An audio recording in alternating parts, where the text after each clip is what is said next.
asalaamaaleykum mbokk yi ku nekk ñu lay nuyu sa tur ak sa sant di la ñaanal maanaam bëccëgu jàmm di leen wax comme ni ñu ko faral di defee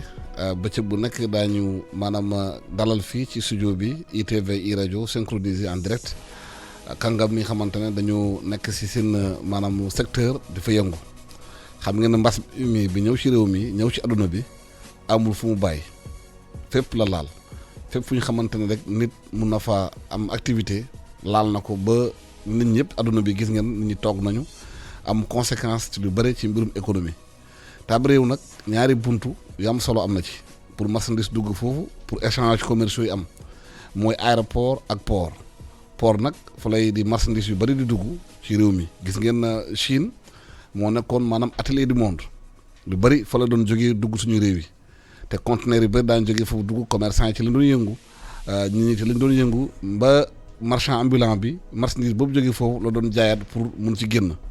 te nag nañu dalal fii Ababacar Sidikh Bèye mooy directeur régional du port autonome de Dakar di dalal tamit kii di Alioune Ndiaye di expert maritime di waxtaan maanaam coronavirus bi ak feebar bu mu indi ci àdduna bi ban njeexital am ci port bi directeur régional ñu ngi lay nuyu fii ci studio ITV iRadio daaw da ngeen génne seen chiffre port def bénéfice net plus de 6 milliards de francs CFA 6 milliards 325 millions mooy au 21 décembre 2018 mbas bi ñëw fekk yéen a commencé di continuer liggéey yan impact la mbas bi am ci seen liggéey seen chiffre d'affaires ak seen bénéfice. Merci beaucoup Alassane maa ngi lay nuyu di nuyu suma naataango Alioune Ndiaye di nuyu seen auditeurs yëpp ak téléspectateurs yi nga may ma Alassane ma d'abord bu ma la remercier ba pare féliciter leen si liggéey bi ngeen di def pour askan bi xam nañ ne c'est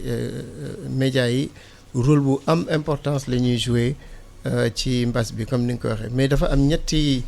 bànqaas ci réew mi yu ma bëggoon aussi def ay témoignage ak remerciement ci seen taxawaay d'abord leadership bu président parce que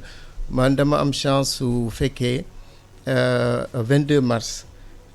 bi président di dalal donc conseil interministériel bi muy jël décision wu couvre-feu ak état d'urgence mu nekkoon décision bu metti parce que soo rappelé jour boobu déjà Dakar commencé woon na sax ñu doon jëm ci Kazu Rajab di préparer fête 4 avril muy 60e anniversaire u indépendance donc ñu mu nekkoon préparation bu rëy donc yooyu yëpp taxul président jël décision bi mu jëloon bon moment boobu ñu ngi ci woon 79 cas malgré cela mais gis-gis bi mu am pour jël état d'urgence ak couvre-feu souvent damay dégg ñu ne ci mesure bi dañ ko jël ba pare mais affaire yi continuer law mais dañuy xool suñ ko jëlul woon lan moo naroon am ban cas yan cas donc ça c'est important mais deuxième bànqaas bi c'est waa kër docteur ministre de la santé ak ñi mu àndal ñëpp pharmaciens yi médecins yi ba ci aides-soignants yi le commandement territorial les forces de l'ordre et de défense ñuy liggéey bu mucc ay le personnel portuaire aussi dinañ ci dellusiwaat tuuti seen taxawaay ba ñu à travers ñoom nag damay xool population Sénégal yëpp seen dal ba may ñu ñuy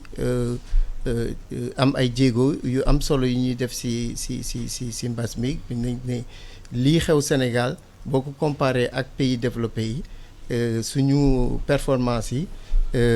am na solo may jaale aussi di masawu ñëpp ñi nga xam ne am nañ tolof ci mbas mi par rapport ak question bi c'est vrai que 2018 port amoon na résultat extraordinaire excellent 2019 aussi fekk na mbas bi mu muy ñëw fekk na 2019 jeex am naa ñun dañu am conseil d'administration le 20 mai bi di ñëw après boobu dinañu mën a wax chiffre 2019 yi mais je peux déjà dire que am nañu ay résultats yu am solo yoo xam ne dinañ ci dellusiwaat mais trimestre bu njëkk bi am na impact négatif ci activité port bi mais port bi dafa teel a jóg moo tax impact bi bu ñu ñëwee ci détails yi di ngeen gis ne impact bi nekkul comme niñ ko ragalee woon parce que dañu matuwaay 27 février déjà ñun jël nañu ay janvier déjà jël nañu ay matuwaay 27 février ñu concrétiser ko mais sur le plan mondial déjà transport activité maritime bi dem na 30% wàññeeku na ci port de Dakar entre 5 et 10%. mais dafa am ay secteurs yi mu gën a dal que yeneen yi produits de première nécessité yi ak lu mel ne essence beeg hydrocarbures yi d'une manière générale pratiquement amul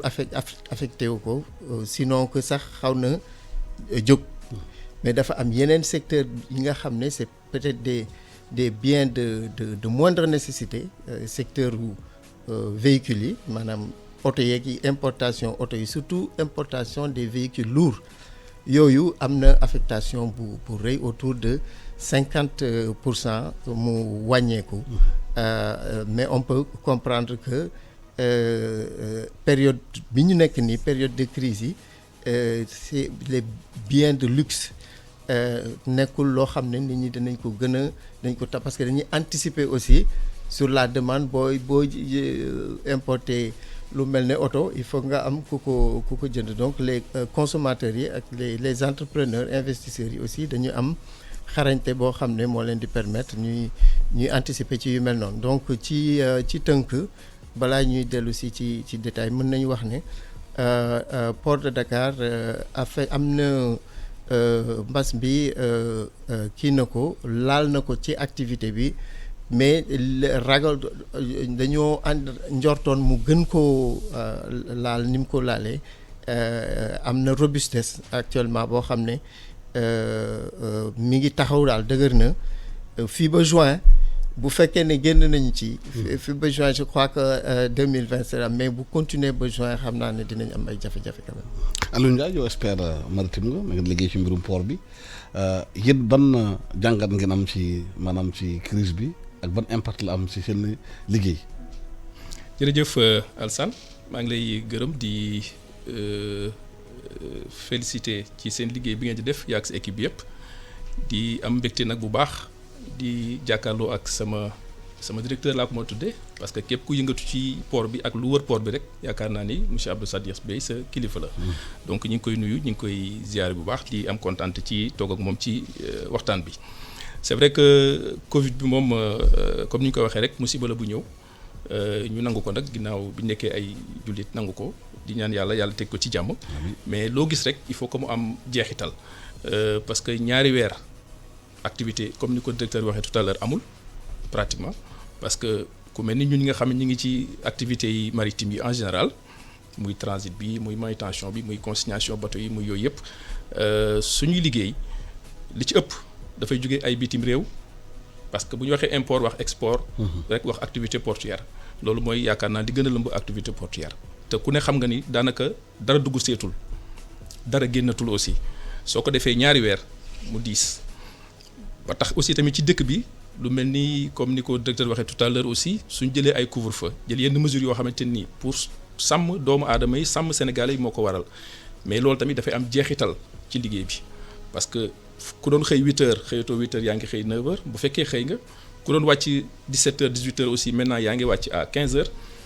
wala daanaka sax liggéeyatoo wala sa kër ngay liggéey donc loolu bu liggéey amul rek production du am te bu amul mu feeñ ci mu am jeexital ci secteur d'activité yi ñu nekk. lu mel ni boo jëlee commerçant yi parce que pour nga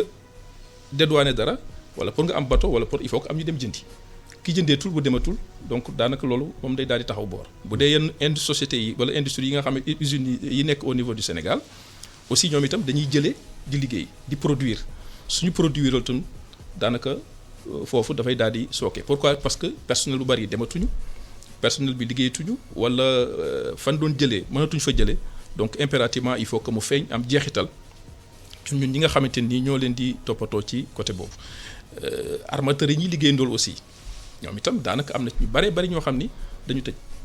liggéeyatuñu sax parce que confinement am na loo xamante ni dafay laaj surtout liggéeyu port dafay laaj parfois dem sur le terrain te ni ñu koy defee Sénégal noonu la ñu koy defee ci yeneen dëkk yi aussi donc ça veut dire que ñoom bu ñu tëjee seen i buntu taxaw dematuñu dikkatuñu il faut que impérativement mu impacter ci suñu liggéey ce qui fait que pratiquement société yu bari fii am na ñoo xamante ni xëy na ñi tëj c'est très tôt pour ni am na ñu tëj parce que xëy na ñu ngi doog a def ñaari weer mais bu continuer nii ci lañ jëm on ne le souhaite pas mais li ci des it mooy ñu bari ñu ngi nekk en chômage technique parce que liggéey amul ça ne sert à rien waxuma sax mesure barrière rek yooyu parce que dajale ay nit amul njëriñ benn ñaareel bi aussi bu doon da ngay dajale ay nit sax pour liggéey mënees na comprendre loolu mais yaa ngi dajale ay nit amul liggéey yaakaar naa ni loolu du am njëriñ bu dee tamit ñu bari tamit ci liggéeykat yi comme liggéeykat laa aussi seeni salaires yi daanaka 70% la ñuy fay wala am ñoo xam sax daanaka dañ dem ci yenn situation yoo xamante ni xëy na peut-être mën nañ ci dellusiwaat ci kanam mais li am solo ba am solo daal mooy Covid moom nërmeel na du ma nërmeel trop mais en tout cas wàcce na bu baax a baax suñuy activité voilà parce que ku doon def par exemple 20 conteneurs wala 50 conteneurs par mois maintenant mënatuloo ko def. ci importation ba exportation ci importation par exemple. parce que am na société yoo xamante ni dinañ def parfois plus de 100 conteneurs wala 200 conteneurs par mois mais soo xoolee présentement mënatuñu def 20 conteneurs. Pourquoi? Parce que soo jëlee l'informel wala les commerçants parce que li ci ëpp am na société yoo xamante ni ils font que de l'informel.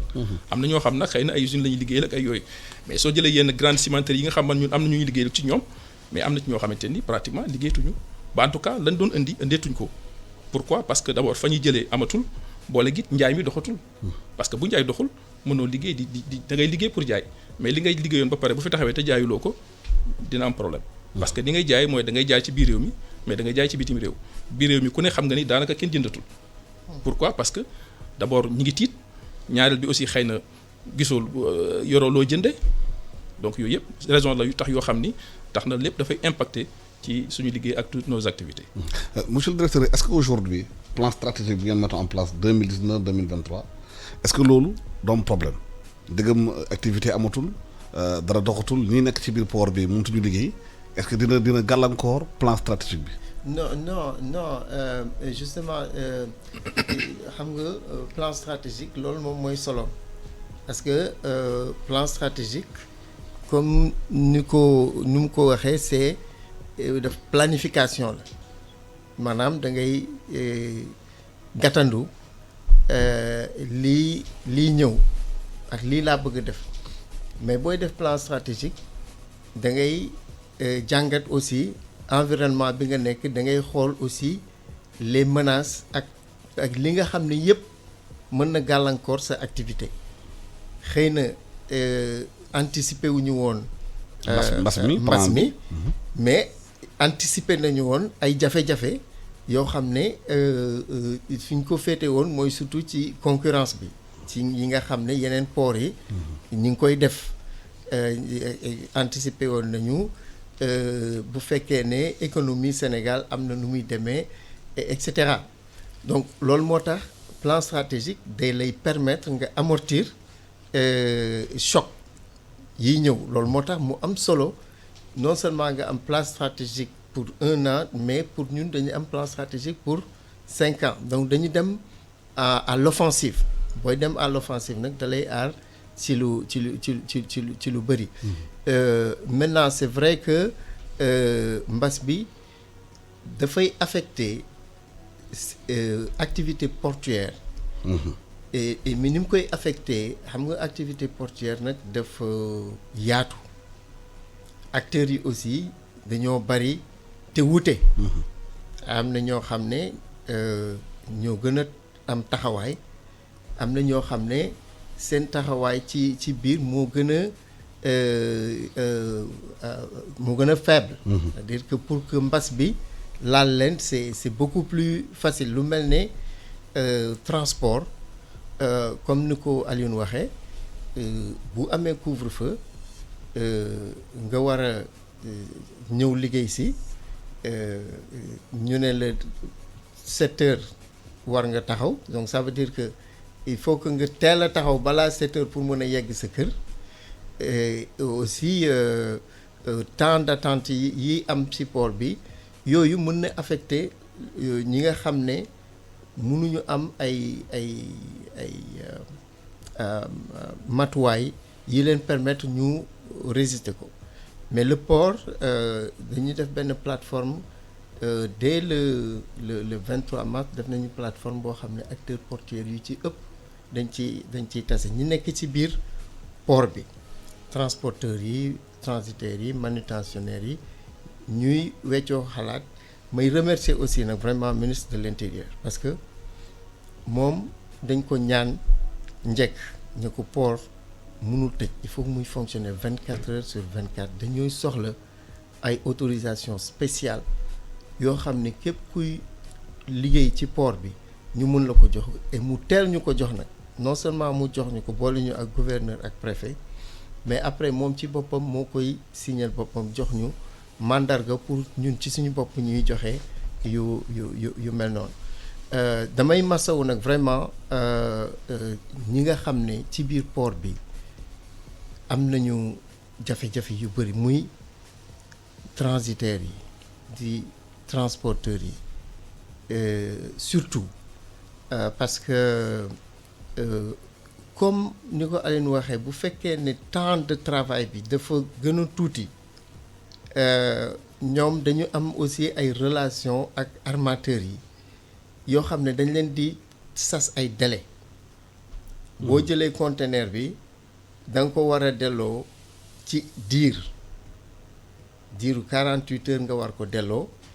bu fekkee ne mbas bi dafa ñëw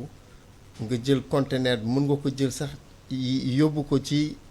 fi nga ko war a yóbbu mais client bi tëj na nga war a xaar le lendemain comme nu nga ko waxee peut-être 10 heures la ñuy yegg si le temps que 48 heures yi c'est très rapidement. mais est-ce que fa amul possibilité waxtaan ak ñooñu pour ñu xam ne ñu mun assouplir. absolument maanaam discussion bi ci loolu. permettre commerçant yi bu ñu ñëwee mën a jël seen i conteneur lu mu gën a gaawee te armateurs yi comprendre tamit que situation bu bees moo am ñu mun leen jox délai. absolument loolu def nañ ko ba d'accord ci ak armateurs yi à partir du 30 avril bi passé donc yokk nañ ko ba 96 heures donc yokk nañ ci ñaari fan mais dañuy comprendre aussi que ne conteneur bi bu xasee ba yegg ci port de Dakar nit ki am na 11 jours de franchise yoo xam ne ci diir boobu mën na ko jël te du fay dara mais xam nga période boobu aussi ñoom dañuy jokkoo ak extérieur pour mun a jot këyit originaux yi pour mun ko génne mais ñu waxante dëgg quand même Sénégal du ñu teel a jël si seen matuwaay pour jël conteneur yi. li waral loolu. alors loolu il faut vraiment ak acteurs yi ñu toog waxtaan si bu baax a baax pour aider leen et je crois que nous on va aller vers une solution digitale pour def quand même un guichet unique électronique pour permettre marchandise bi génne marchandise bi ci port bi gën a yomb parce que 10 jours yooyu en moyenne dinañ nekk 15 jours ci biir port bi balaa ñu koy jël am nañ conteneurs yoo xam ne dinañ fa toog 3 mois il y a des conteneurs qui sont là-bas depuis 1 an parce que dañuy indi conteneur ba pare di seeg càmbar nan lañ koy génnee loolu c'est surtout les particuliers mais dafa nekk ne Sénégal économie am nu mu bindoo ñi particuliers yi indi conteneur moo ëpp boo xoolee les institutionnels maanaam entreprises yu mag yi macha allah am nañu ay procédures standards yoo xam ne dinañ ko mais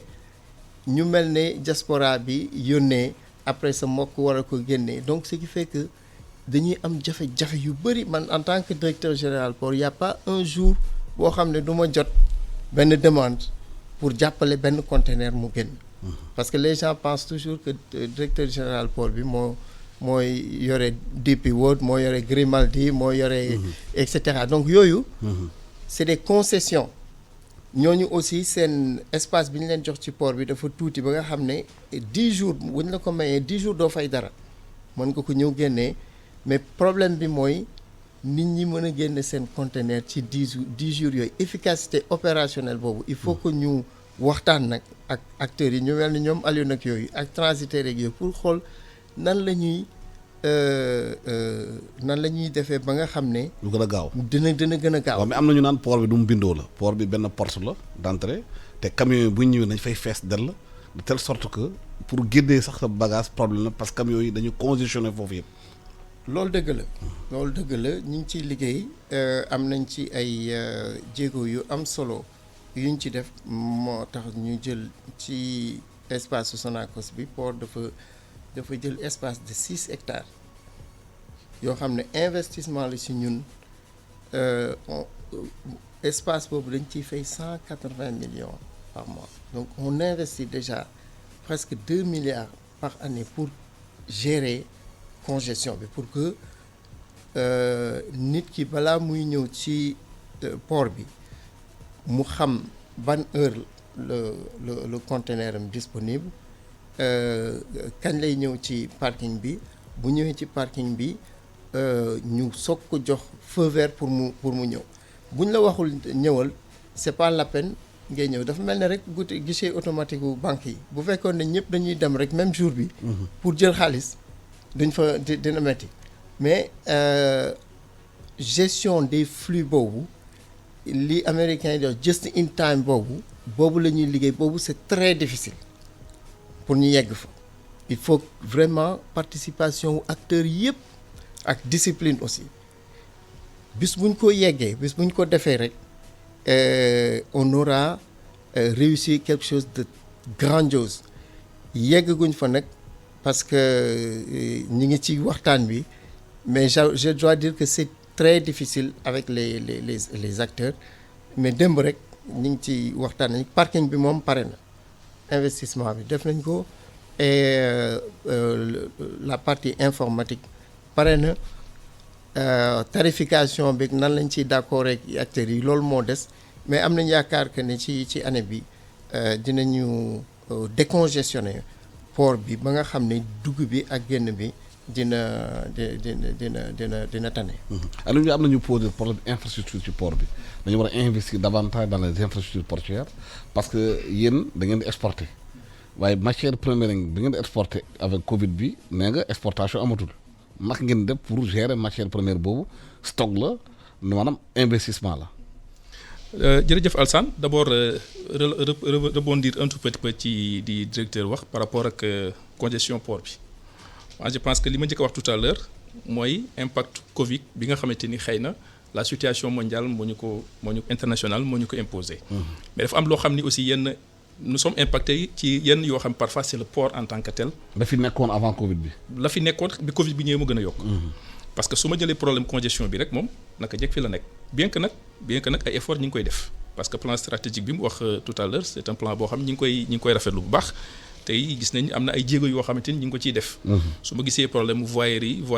yi ci port bi yenn kii sapeurs-pompiers bi ñu def récemment tout ça moi je pense que yooyu tamit c'est des choses vraiment à féliciter. parce que 2018 ñu ngi naan il y a 1874 entrées. oui boo de camions. oui pic bi day dem ba 2314.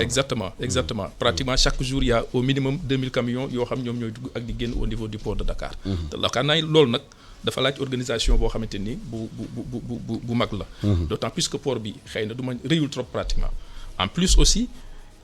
infrastructure yi am na ci yu bari yu ci màgget. donc loolu aussi problème la mais su ma revenir un tout petit peu ci kii yi comme li ma wax tout à l'heure par exemple su ma jëlee les transporteurs bi mu tudd tout à l'heure problème mu transport c'est extrêmement difficile c'est vrai que même boo amee 96 heures pour livrer un conteneur dem ñëw mais port bi rek mën nga fa def 48 heures wala nga def 24 heures avant même ngay teg sa conteneur diggante bi nga tegee sa conteneur ba nga lay génn parfois ça peut poser problème. Pourquoi? L'année passée man am naa un navire bu def engrais il y a de cela 1 an 2 ans bu def engrais ñuy def en vrac ñu koy génne di ko yóbbu ci biti pour doon ko ensécher foofu mais am na camion buy dem pont bascule à l'entrée day taare mu nekk à 7h10 mais bi muy génnaat di peser pour ñu xam poids bi tout ça à la sortie il faisait 16h22.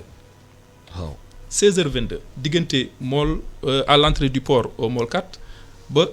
TVS. li waral loolu embouteillage camion parce que y a embouteillage bu dul jeex camions yi demuñu dikku. au niveau de Dubaï c'est tout alors que distance boo xamatu sax 3 kilomètres c'est absolument c'est absurde à la limite parfois da nga naan lii kenn mënul liggéey ci loolu dafay impacter beaucoup de choses parce que transporteur bu mu jiit kenn du la charger la ti parce que transporteur su doon nga leen di fay à la tonne fayoo leen par jour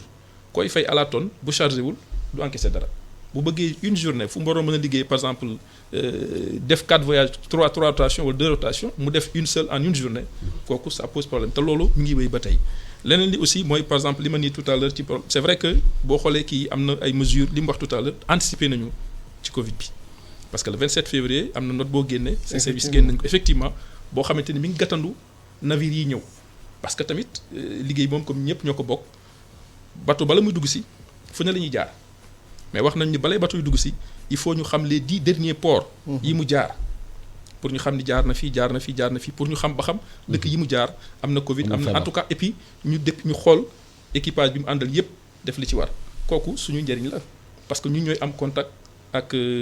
marins yooyu di ñëw donc loolu moom ñu ngi ko ci liggéey la boo xamante ni ñu ngi koy def aussi te lu ñu rafetlu la mais par rapport li nga waxoon tout à l'heure ci affaire les infrastructures xam nga boo jëlee par exemple Moldis quai de pêche amul espace xaw na tilim trop su ma jëlee le quai par exemple 105 ay navires yu kenn xamul kañ la fa nekkoon ba tey ñoo fa nekk ay bateau ñi ngi fa taxaw parce que mënoo jàmbat ni port bi dafa xat port bi mënuñu liggéey parce que am na ay jafe-jafe ba pare gis ay bateau yoo xam ñi ngi fa loolu moom man comprendre ma xëy na monsieur directeur général na ci dellusi mais loolu day tax yow amuloo espace la nga am akas néew yaa ngi koy jël di ci teg loo xamante ni xëy na amul benn njëriñ soo jëlee au niveau du môle 4 par exemple foofu aussi yaakaar naa ni Grand Moulin kese moo fa mën a liggéey parce que xëy na ñoom am nañu seen mais pratiquement tout le reste encombrement bu dul jeex moo fa am camions yi ñoo fay taxaw matériel lañu fay teg da ngay am un navire pour mu décharger correctement mënu ko def pourquoi parce que bu teggee amul fu mu ko teg camions yi léeg-léeg ñu dem ci biti war a ñëw pour tegaat mais bala ñuy ñëw suba jot camion dañu mujj teg matériel bi ba nga am problème yow ak armateur bi parce que bateau buy ñëw danaa la nangami jour laa fiy liggéey su jour yooyu passé benn fan bu nekk mën ngaa fay lu tolloog 5 millions wala 4 millions wala yu demee noonu par jour kooku yaakaar naa ni lu jafe la li nga waxoon tout à l'heure par rapport ak les exportations parce que ñun dañuy importer dañuy exporter mais ki nga xamante ni produire na su ma jëlee benn société boo xam mi ngi def farine de poisson dañuy produire mais suñ ko exporté wul fañ ko teg dañuy fay magasin yi dañ koy fay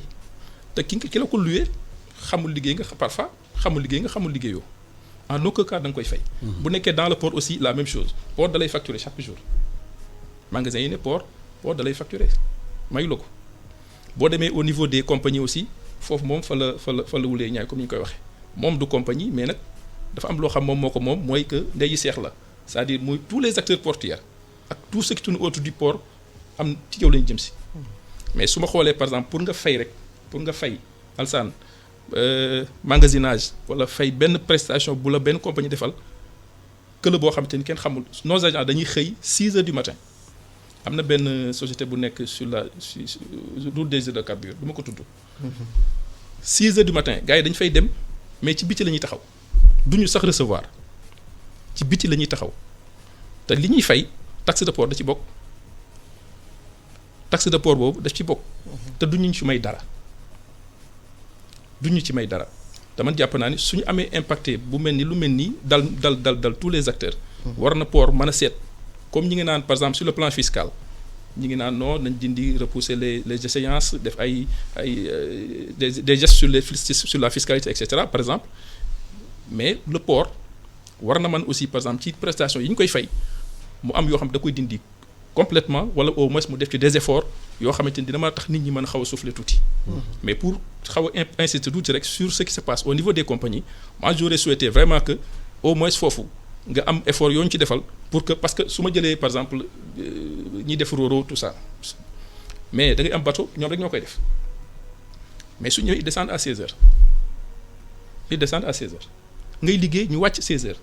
yow sa oto bu fa nekkee ala kulli an foog nga xaar ba suba bien que nag xëy na parfois di wax na ko tout à l'heure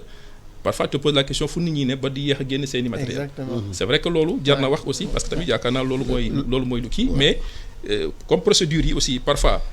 comme ni nga ko waxee am na ñoo xamante ni xamuñ nu muy demee mais ñi xam nu muy demee seen oto du xaar yenn délai yi pour mën ko def mais même bu fekkee ñëw nga à temps parfois tu peux perdre 2 jours 3 jours pour génne affaire bi te loolu ça peut impacter ba nga dugg ci magasinage wala surestarie.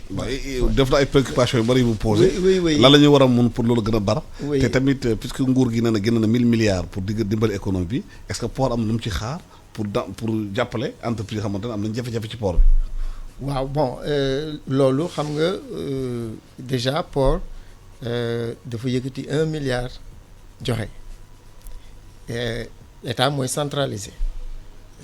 état buy centralisé aujourd'hui li état di joxe pour le transport pour le tourisme pour bànqaasu économie bi mën nañu wax ne port dugal na ci loxoom déjà mais dañ ne non seulement 1 milliard la ñuy joxe mais ñi ngi wuti encore beneen milliard pour dolli ko si aujourd'hui on est à peu près à 730 millions yoo xam ne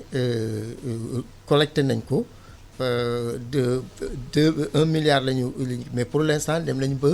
730 millions yoo xam ne dinañ ko joxe. mais ñi fay liggéey am entreprise xam nga ñoom dañuy impacté. oui mais je veux dire que vive la crise. waaw xam nga est-ce que ci koppar yooyu état bi jël. def 1 milliard voilà xalaat na ci entreprise nekk port yi. pour jàppale leen ci mbiru fiscalité ci mbiru yu bëri. bon j'espère que acteurs yi aussi il faut que ñu organiser pour mën a wax ak état ba nga xam ne seen part ci loolu ñu mën ko jëli parce que c'est très difficile pour le port ci trésorerie mu génne 1 milliard joxe ensuite génnewaat di joxe ci acteur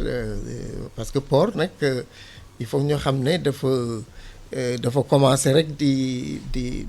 dox mun dawagul. donc ñi ngi ci liggéey boo xam ne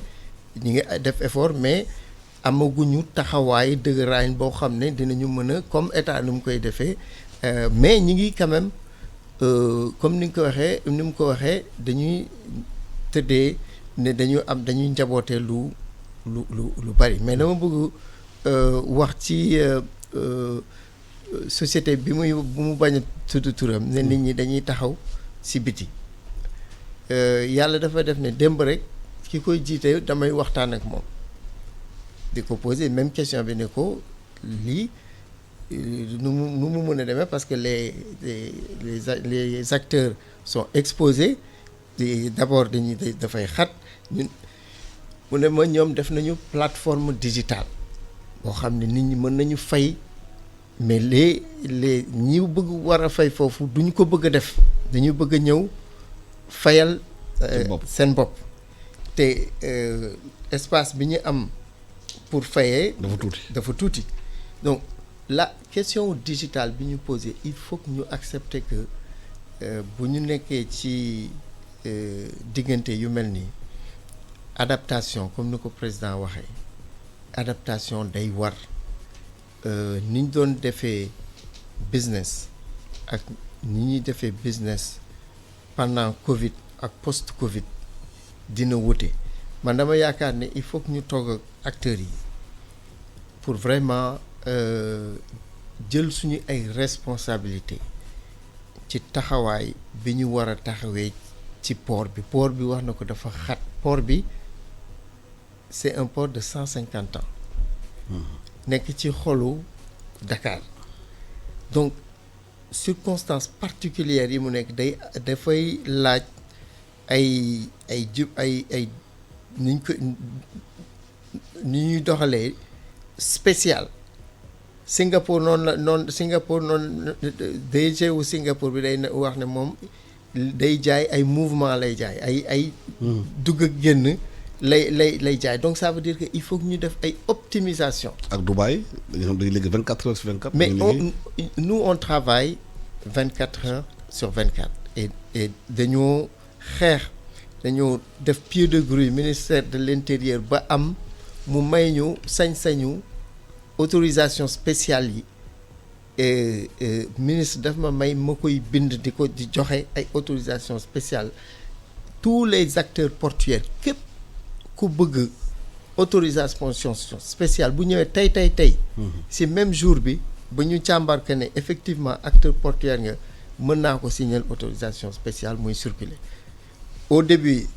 première semaine bi amoon na difficulté parce que agent de police yeeg yooyu doon nañ leen jàpp ak yooyu dañ ba minuit 2 heures du matin dañuy nekk ak agent ak gendarmerie ma ciy profité capitaine Guèye nga xam ne moo yore gendarmerie port di ko remercier parce que moom aussi yee nañ ko heure bu nekk mais après ça se passe bien les agents forces de l'ordre yi comprendre nañu activité portuaire bi te dugg bi ak génn bi gën na yomb may rappeler rek ni Dubaï ci 2000 camions yi ñuy wax lu ci ëpp moitié bi ci conteneurs yi lay dem mais conteneurs yi aujourd'hui ñoom pic yi ñuy am en moyenne 1100 camions moo fay dugg mais boo xoolee aujourd'hui ils sont à peu près à 1050 donc affecté na ko mais ñi ngi def ay jéego yu rëy yoo xam ne ni mu ko impacté xaw nañ ko amoon def nañu ay efforts yu rëy il faut vraiment là aussi ñu féliciter acteurs portuaires yëpp mu nekk ñi yore dockers yi mu nekk manutentionnaire ñëpp ñi ngi armateurs yi aussi transporteurs yi aussi mais dafa am loo xam ne dafa ñëw balaa Covid bi mooy li muy wax congestion bi dafay laaj ay états généraux yoo xam ne il faut que ñu waxante dëgg il faut que comportement yi changer il faut que ñu xam ne ñëpp mënuñu ñëwandoo ci port bi pour jël si conteneur ci biir journée bi bu fekkee ne 1000 conteneurs ñoo war a dem Dubaï bu 1000 yëpp ñëwee le matin du dem bu ñëpp bëgg ñëwandoo donc il faut que ñu d'accord que ne ñenn ñi dinañ leen wax ñëw leen 7 heures du matin bu ñu la waxee 7 heures du matin il faut ñu ñëw 7 heures du matin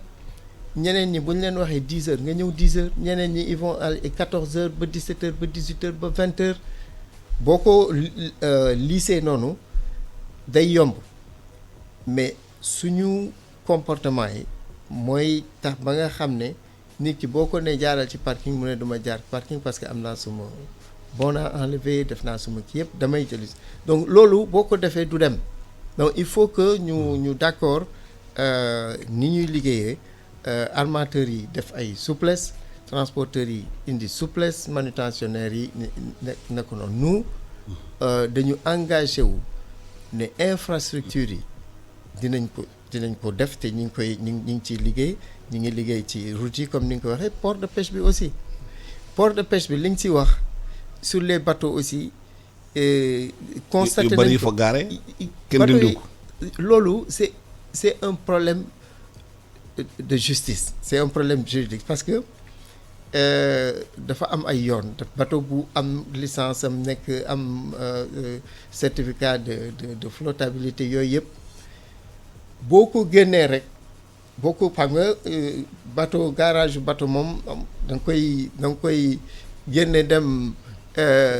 immerger ko wala mënul nekk luy taxal donc dafa am ay problèmes juridiques yu ci laxasu ba xam ne dafay xaw a tënk loxowu port loolu ñun la gën a affecté parce que plan d'eau bi utilisation plan d'eau port bi ça fa boo demee foofu da ngay yéeme donc ñu ngi ciy liggéey mais liggéey bu yéex la am na bateau boo xam ne mi ngi foofu carcasse la mais pour génne carcasse bi rek déjà nos services juridiques nous demandent de faire attention parce que souvent aussi c'est des pièges qui sont là yoo xam ne boo defee dara ba yoon tegu sa kaw parce que yoon aussi ñun il faut ñu def benn pas vers la justice pour l'aspect maritime le droit maritime niñ koy attee ci suñu tribunaux yi il faut que ñu dem def jéego ci ñoom pour que ñoom ñu gën a comprendre activité maritime bi dafa nekk lu ci kii yoo xam ne moom la ñu war a adapter oui droit maritime bi ak réalité mais réalité bi sociale ñuy yi attee culturelle et économique du pays ñuy attee il faut que ñu parce que am nañu ay acteurs portuaires des agents du port yoo xam ne tëj nañ leen fi 6 mois aujourd'hui dañ leen yóbbu en cour criminelle parce que ay pirogue yu dugg ci plan d'eau bi ñu leen di génne ba mbir am si loolu dañ koy jànkonteel toujours donc il faut que ñun ñu dem aussi aar port bi parce que bu ñu tegee sa ndodd yenn sanctions yi c'est très difficile à gérer moo tax dañuy xaw a dañuy yaakaar ne port bi dafay nelaw ci yenn kii yi mais du loolu c'est que li ci laxasu moom moo tax ba nga xam ne il faut que ñuy def attention tuuti mais congestion bi daal aujourd'hui comme ni nga ko waxee mën nañu wax ne mooy problème numéro 1 bu port dafa laaj investissement yu bëri dafa laaj discipline bu bëri dafa laaj aussi ku nekk am lu mu bàyyi mais lu ci ëpp nag organisation la bu ñu la joxee 11 jours de franchise balaa te 72 heures avant xam nga bateau bi balaa buy ñëw dina def 3 4 5 jours 10 jours donc bu muy jógee rek xam nañu mën nañu am sa bill of lading te am nga sa connaissement am nga sa lépp pour commencer def sa douane nan la ñuy lëkkaloo ak douane nan la ñuy lëkkaloo ak tous les acteurs pour que ñu anticiper balaa conteneur bi di ñëw fekk lépp pare na donc 10 jours yi jarul sax muy yegg si bu ñëwee rek war na mën a génn loolu nag logistique la organisation la il faut que ñuy gën a waxante et je crois que plateforme bi ñu teg dinañu permettre que ñu gën ci liggéey incha allah. waaw Sénégal am nay port secondaire ñu jël suñu casque yi dem fële ca Ziguinchor fekk fa Assane Ba mbas bi bu mu xewee ba léegi port Ziguinchor xam nga port bu am importance la parce que marchandise yi ba def na jógee foofu ñëw Dakar vice versa est-ce que liggéey bi mu ngi continuer di am foofu. waaw Alassane maa ngi lay nuyu di nuyu sa invité yi nga nekkal ci plateau bi waaw comme ni nga ko waxee feebar bi mu tàmbalee ba léegi mën nañ ne portu Ziguinchor dafa taxaw te xam nañ ne portu Ziguinchor état bi du ka autorité dañ ko defaraatoon il y a quelques années avec le dragage ak ay investissement yu am solo objectif bi moo nekkoon def port de Ziguinchor benn plateforme d'exportation de l'ensemble des produits de la Casamance muy anacarde muy arachide ak yeneeni produits mu nekkoon pour valoriser tout ce qui est potentiel économique dans le sud du pays pour permettre aussi état bi mu mën a def ay entrée de devises ak exploitation port bu Ziguinchor waaye gis nañ ne beneen objectif moo nekkoon promouvoir autonomie économique en contournant toute exportation produits anacarde via le port de Banjul te boo leen xoolee 60% exploitation port bu Ziguinchor anacarde la te ren ak mbas mi di coronavirus anacarde bi campagne bi démarré gul ba léegi ndaxte xam nañ ne campagne anacarde bi ñi nekk acteurs yi ko doon animé moo nekkoon chinois yi moo nekkoon indiens yi moo nekkoon vietnamiens yi te ñooñu ren gis nañ ne ñëwuñu te daaw gis nañ ni c'est plus de 55 000 tonnes anacarde la ñu exporté jaarale ko ci port bu Ziguinchor mu dem Asie ak feneen fépp ci biir àddina bi te loolu gis nañ ne loolu amul ren ndaxte gisuñu kenn si ñi nga xamante ne ñu ngi doon yëngu ci wàllu boobu te loolu nag ay emploi yu bëri la yàq mooy dockers yi nga xamante ne ñu ngi doon liggéey ci wàllu boobu ndaxte 55 000 tonnes yëpp dockers yi ñoo ko doon yóbbu ci bateau yi ak ay camions yi nga xamante ne ñu ngi ko doon jëlee ci biir àll bi ak ay xale yi nga xamante ne ñu bëri ñu ngi doon yëngu ci wàllu collecte bi même sax ay ñi nga xamante ne ñu ngi doon yëngu ci biir commerce petit commerce bi nga xamante ne ñu ngi ko doon def ci biir port bi mën nañu wax ni activité économique bi nga xamante ne moo doon organisé autour de l'exportation via le port de Ziguinchor moo daanu jamono ji te port bu Ziguinchor mën nañ ne bu doxul dara du dox ci dëkk bi aussi ak limitation mooy restriction yi ci wàllu déplacement yi port bu Ziguinchor au-delà des produits économiques amoon na aussi transport des hommes par exemple ça fait 2 mois kenn jaarul ci port bu Ziguinchor te ñooñu ñi fa doon jaar aussi ñu ngi doon indi ay marchandises yu bëri di ko jaay ci biir dëkk bi te loolu jamono ji mën nañ ne amatul mën nañ ne port bi jamono ji ci perte lay doxee ndaxte ci mission régalienne rek lay dox ndaxte gis nañ ne à part produit yi nga xamante ne mooy aide alimentaire d'urgence bi nga xamante ne ñu ngi ko fay jaarale amul lenn loo xam ne mu ngi dox ci port bu Ziguinchor jamono ji voilà jërëjëf Assane Ba da ngeen port secondaire yi tamit jafe-jafe yu am mais bu ñu ñëwaatee port Dakar fii léegi ñu ngi waaj a dem ci xëy na saison des pluies te ñëpp dañu remarqué port bi bu amee taw bi commencé day am problème ci biir sax de praticabilité du port dafay am ay jafe-jafe directeur war na sànq congestion bi dina am bu ñu ko réglé wul dina am peut-être même impact ci taux de croissance dëkk bi te dañu war a aussi xool diggante Dakar ak Bamako ci yoon bi camions yi dem foofu tali bi la ñuy jaar te raay bi xamante ne réhabilité wuñ ko bu ñu ko defaroon xëy na marchandise yi jaar ci raay bi yu soulagé sax xëy na tali bi ak yàqu bañ a wàññi yan matuwaay la ñu war a jël ci loolu. Absolument Alassane foofu c'est important foofu parce que pour revenir laal tuuti rek ci port Ziguinchor bi am nañ chance su defoon campagne ak waa COSAMA waa benn société aussi bu ñu defoon une semaine pour problème mu anacarde bi au niveau de Ziguinchor pour ko doon ko teg ci bateau pour muy ñëw booba la COSAMA doog a démarrer avec le navire la jógee pratiquement ñi ko jëkk a chargé yàlla def na ci lañ bokkoon mais pour wala que ni activité bi foofu yëpp tourne autour du port bu yëf yi doxul bu port ba doxul foofu moom daanaka lépp nërmeelu na waaw vraiment loolu moom xëy na peut-être dañ ci am yeneen kii mais ci problème nawet bi port bi comme ni nga ko waxee léegi rek même nawet sans nawet problème la parce que xat na trop metti na mais bu nawet bi dikkee dafay gën a metti parce que bari na ci côté yoo xamante ni moom kenn mënu fa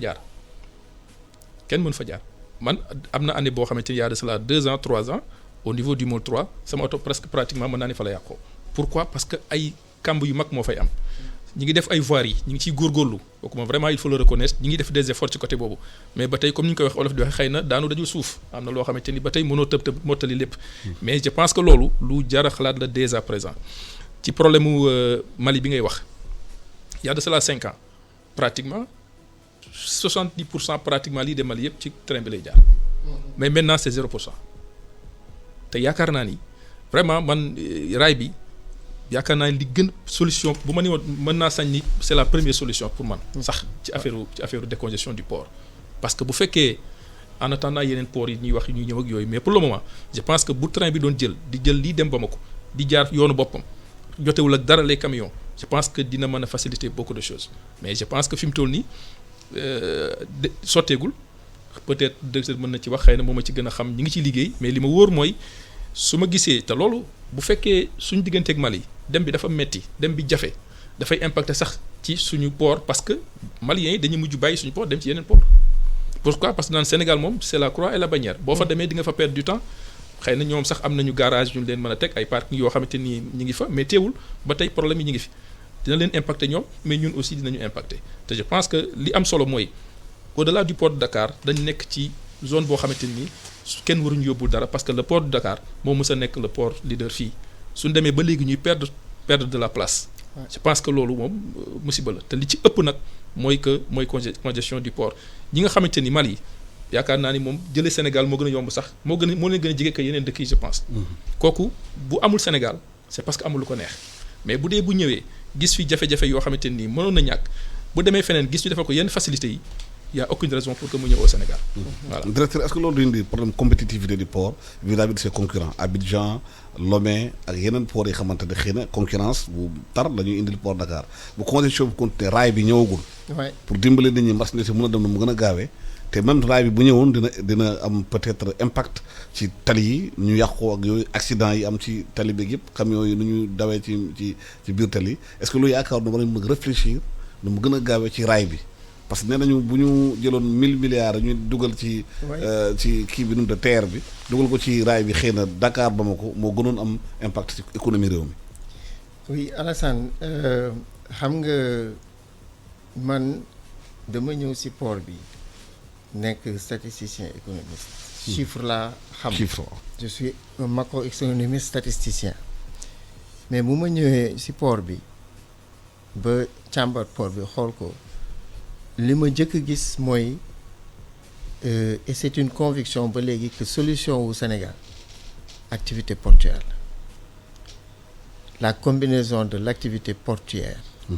et la logistique ferroviaire mooy li nga xam ne moo mën a génne Sénégal si fi mu toll jox ko yóbbu ko émergence boo xoolee dañu wax plan stratégique si njëlbeen suñu plan stratégique le 28 juin 2018 lañ ko lancé King Fahd et dama ne woon ci boobu suñu lancé wul train bi bu demul d'ici 1 an dinañu am ay jafe-jafe j'en suis tellement convaincu que boobu ba léegi ñu ngi ciy liggéey ba aujourd'hui nous on est dans les dañoo dugal suñu loxo ci solution bi ñu war a am sur le train te ñu ngi ciy am jéego yu am solo yoo xam ne fii ak diir peut-être dinañ ci wax mais port de Dakar dafa bëgg dugal loxoom déjà ci solution pour le solution intermédiaire parce que y a des solutions beaucoup plus yu gën a yaatu mais li ñu bëgg déjà mooy que au lieu que ñuy def 0% ci train bi au moins ñu commencer même bu train bi di daw 30 à l'heure mooy tane. comme bañ am dara. mu bañ a am dara. port secondaire yi aussi ce correspondant bi wax na ko xam nga dafa ne bu port bi doxul. dara doxul mais c'est pas c'est valable pour le pays. On a 740 kilomètres de côte. Nous sommes un pays boo xam ne dafa tijjeeku ci àdduna mu war a nekk pays boo xam ne mooy buntu Afrique. ci loolu la ñuy liggéey port secondaire yi nag je dois dire pour que ñu xam ne port secondaire yi dépendrul ci port de Dakar donc c'est des ports indépendants. Mais am nañ notre vision mooy que ne lu mel ne portu Kaolack wala portu Ziguinchor taxaw nga seen yooyu luy suqali économie la te xam naa ne dinañ ci waxtaanaat mais pour rassurer Alioune ci otom bi ki woon Môle 3 déjà zone sud bi defar nañ boobu tali bi boo xoolee boo ñëwee gis ne vraiment c'est kon hivernage bi lu tax oto yi ci sud bi zone sud bi Môle 1 ba Môle 3 c'est géré ñi ngi liggéey ak Eiffage pour que ñoom ñu def même suñu liggéey 24 heures sur 24 pour que seen liggéey bi pare fii ak mois de juin et am nañ def nañu ñu ngi ci au moins à 65% am na 40% yoo xam ne il faut que ñu gaaw pour que mu pare mais am na seconde phase bu ñuy lancer appel d'offre bi génn na les gens sont en train de soumissionner pour la deuxième phase voirie bi nga xam ne day jëlaale port de pêche ñu war fa def xaalis bu bari moo tax xam nga port dafa day dugal xaalis bu bari investissement au port moo diis dafa diis et xajul rek ci port mais ñi def ay jéego yu bari pour sauvegarder l'activité pour def investissement yi war 8 milliards yu ñuy def ci voirie bi actuellement il faut que ñu waxtaan nag ak suñu transporteurs yeeg suñu kii parce que ñoom aussi ku nekk dugal sa loxo ci mbir bi port de pêche c'est peut-être ñi gën a riche ci port bi la mais le port de pêche aujourd'hui participe pour 4% ci revenu port bi il faut que ku nekk ci activité bi ngay yëngatu nga am quand même loo ci bàyyi pour que port mën a investir mais on nous accuse beaucoup de yenn tarifs yi mais yoo xam ne investissement mënul am tant que amuloo revenu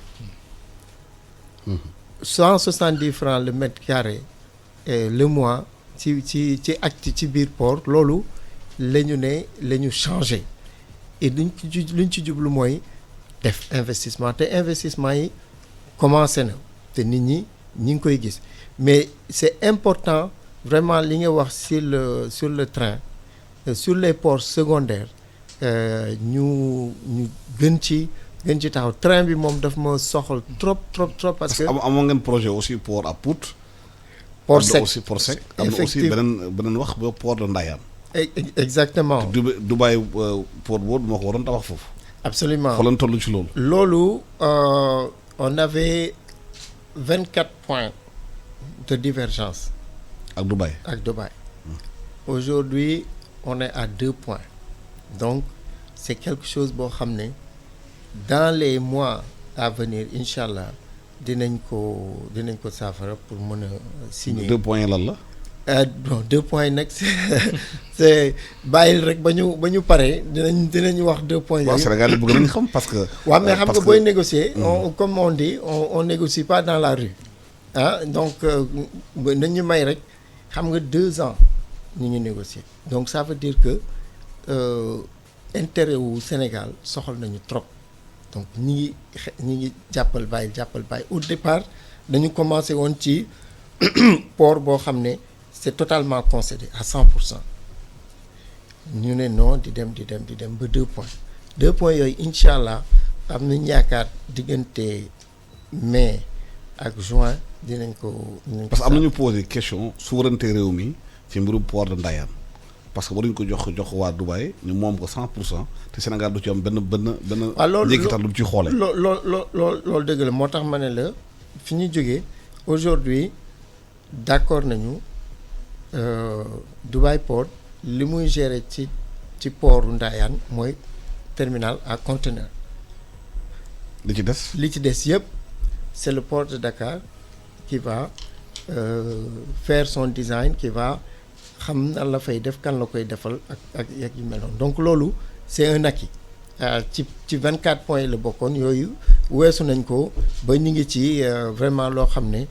fii ak 2 mois incha allah am nañu yaakaar ne dinañ ko signer mais c'est port boobu pour man day accélérer émergence su Sénégal parce que fi mu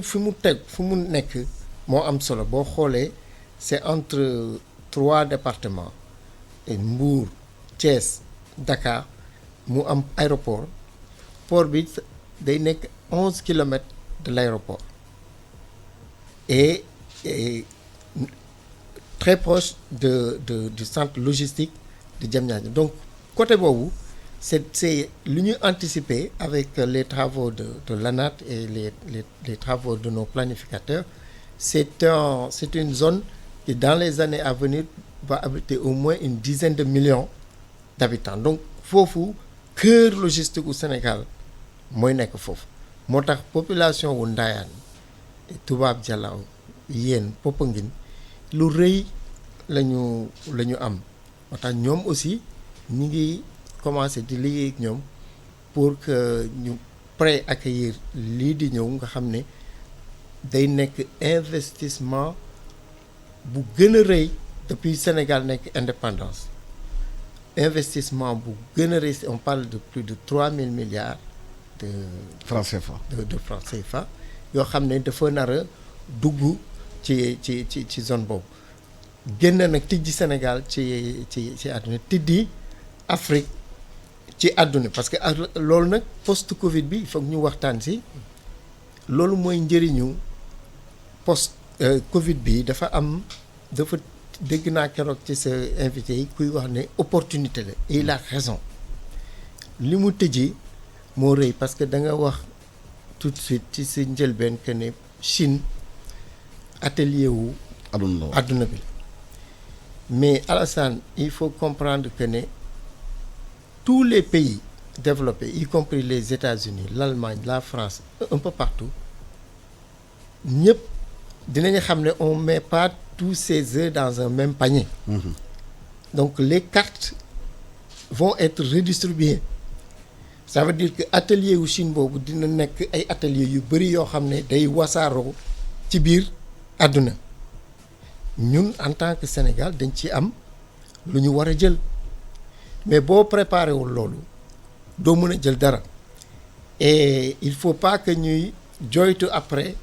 que ne Rwanda moo jël Ghana moo jël Maroc moo jël Sénégal jël moo tax lii ñi il faut que Sénégalais yi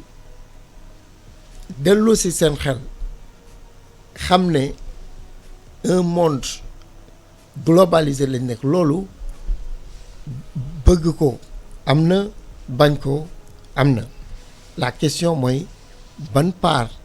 ngay jël ci redistribution des cartes yooyu te aujourd'hui c'est maintenant qu'il faut y penser xam ne bëre la xeex la da ngay bëgg sëgg bëre bañ sëgg tamit di nga bëre donc il vaut mieux se préparer déjà à bëre parce que bëre bi dina am te suñu xale yi les jeunes de ce pays-là ñoom dañu prêts à ce combat-là les start-up yi nekk fii mais mais ay xale yu xarañ la yoo xam ne dans le digital dans la logistique mais dañoo pare il faut que population bi aussi pare les leaders d'opinion surtout ñi may dégg ñu bëri ñuy wax ay France dégage fii ay États-Unis dégage yooyu la ñu war a bàyyi nos penseurs excusez-moi nos penseurs aussi parce que am na penseurs nos économistes émérites yoo xam ne aussi damay dégg wax yu mel noonu mais loolu dañ ko yàgg a wax mais jëmul kër le monde est déjà globalisé les chaînes de valeur internationale il faut que ñu insérer wu ci jël suñu part parce que li nekkoon Chine dina génn dina dem feneen y a au moins 1500 milliards de dollars yoo xam ne chaque année en investissement direct étranger day wut fu mu nekk mais Afrique 3% la ciy capté ça va être redistribué ak Afrique dina mën a capter ba 10% mais loolu Sénégal lan la ci c'est ça la question post-Covid bi c'est ça la question il faut que ñu xool suñu importation ñun nga xam ne dañuy importer lu mat 4000 milliards il faut que ñu xool importation yi lu bëri li nga xam ne dañ koy importer am mën nañ ko defar fii on a vu les masques combien de temps il a fallu pour que ñu adapté wu di def masque yàggul on parle de gis naa DER démb le délégué général il parle de 10 millions de masques gis naa NSTS Thiès bërki dem bu ñu passé masques yi nañu xool les 4000 lignes d'importation un par un lan lañ fi mën a defar import substitution bu ñu jógee ci masque mën nañ dem ci couche les couches de bébé la pourquoi ñu koy importer valeur bi ñaata la ñuy importer aujourd'hui sur les couches jetables mais mën na nekk ay couches réutilisables du coton le Mali fait partie des premiers producteurs mondiaux de coton seen coton bi fii lay jaar mënuñu ko defar les blouses des médecins et autres tout ça c'est des choses yoo xam ne il faut que ñu accepter il faut que ñu am post-Covid et c'est ça c'est là où il faut saluer aussi leadership président parce que discours am bi passé adaptation lañ ci dégg donc ça veut dire que aujourd'hui suñu économie sax il faut que mu adapté wu il faut que ñu planifier wu vision lii ñëw ñu gàttandu ko et c'est extrêmement important port bi aussi bien entendu pare pour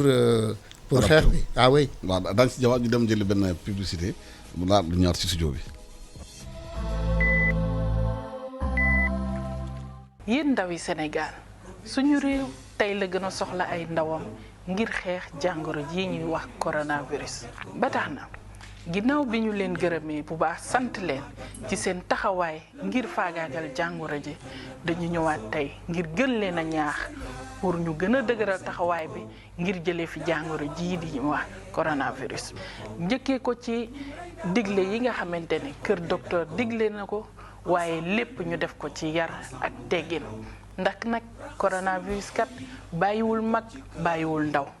nañu respecté waxtu yi nga xamante ne ni moom nañu indi ngir couvre-feu bi respecté solum masque bi waaye itam gàttal suñu tànk ndax bu ñu bëggee dakkal xuus gi nga xamante ni jàngoro bi mu ngi koy xuus bu baax ci askan bi dañoo war a gàttal suñu tànk gàttal suñu dem ak dikk ndax nag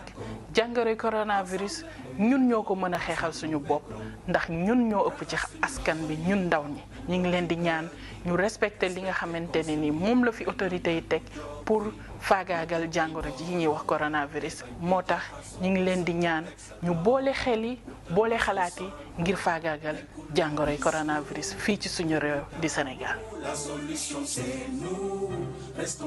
corona bi na fi yem sama wareef mooy dog buumu corona bi.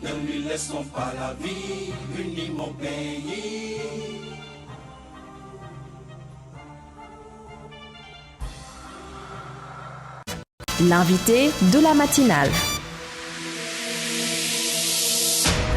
ngeen jëf ci déglu bi ñu ñëwaat fii si studio bi Alioune Ndiaye Dëng sànq li directeur wax ci mbirum transformation war def ci lii ñuy importation yooyu waaye dafa am yeneen yi xamante ne dafa jaaxal yu bëri fii Sénégal dañu ne manutention fii nekk ci réew mi lan moo tax étranger yi rek ñoo yoree manutention bi lu tax sénégalais duñ duggal seen loxo. ci mbirum manutention fii ci réew mi.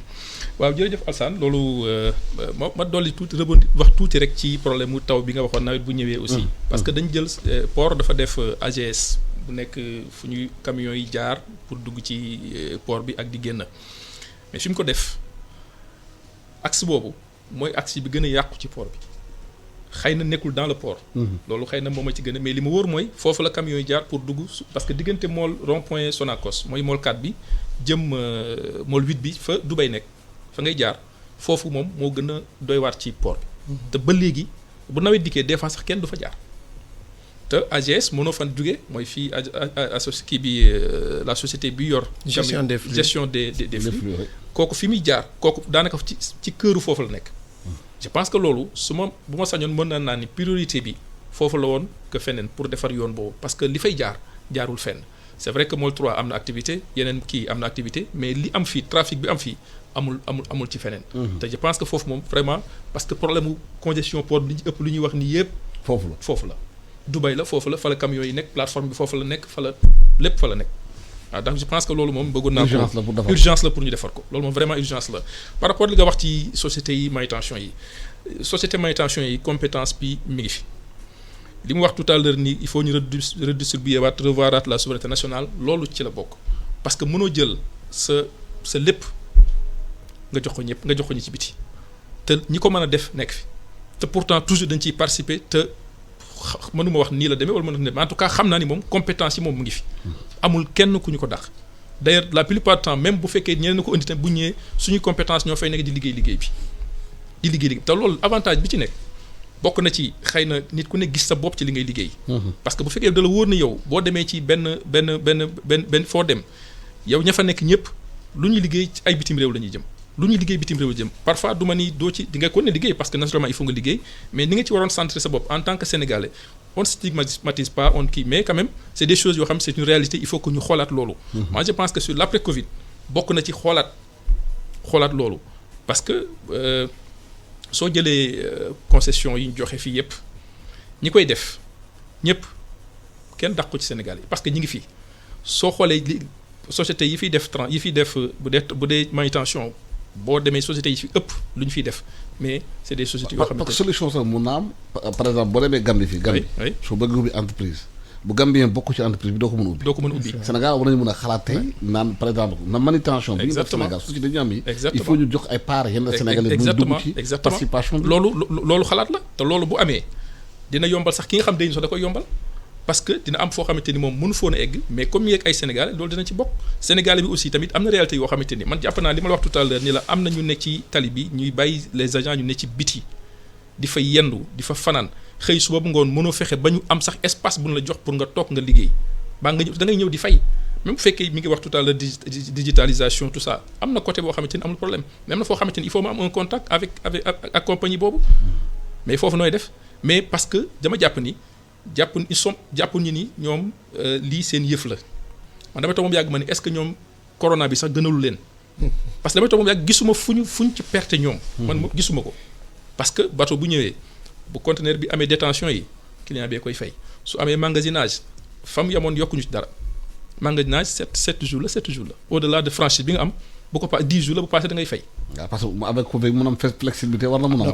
96 heures la léegi. mais je parle pas de la détention du magasinage là wax par exemple au niveau du port. non même magasinage bi. c'est bon maintenant on a un accord avec DP World. oui que magasinage bi dinañ ko. yokk de 48 heures. de 48 heures mais par exemple comme. c'est-à-dire que léegi au lieu de 10 jours c'est 12 jours. c'est 12 jours mais 12 jours. yoo xamante ni pratiquement ku nekk xam nga ni 10 jours moom même boo amee tous les documents 10 jours mënoo ci c'est très rare avant il faut faire un exploit parce que da ngay xëy dem fenn fa nga war a fayee boo fekkee da ngay toog 2 jours pour nga fay fa perte nga 2 jours même bu la mayee 2 jours yow perte nga ko ci biti.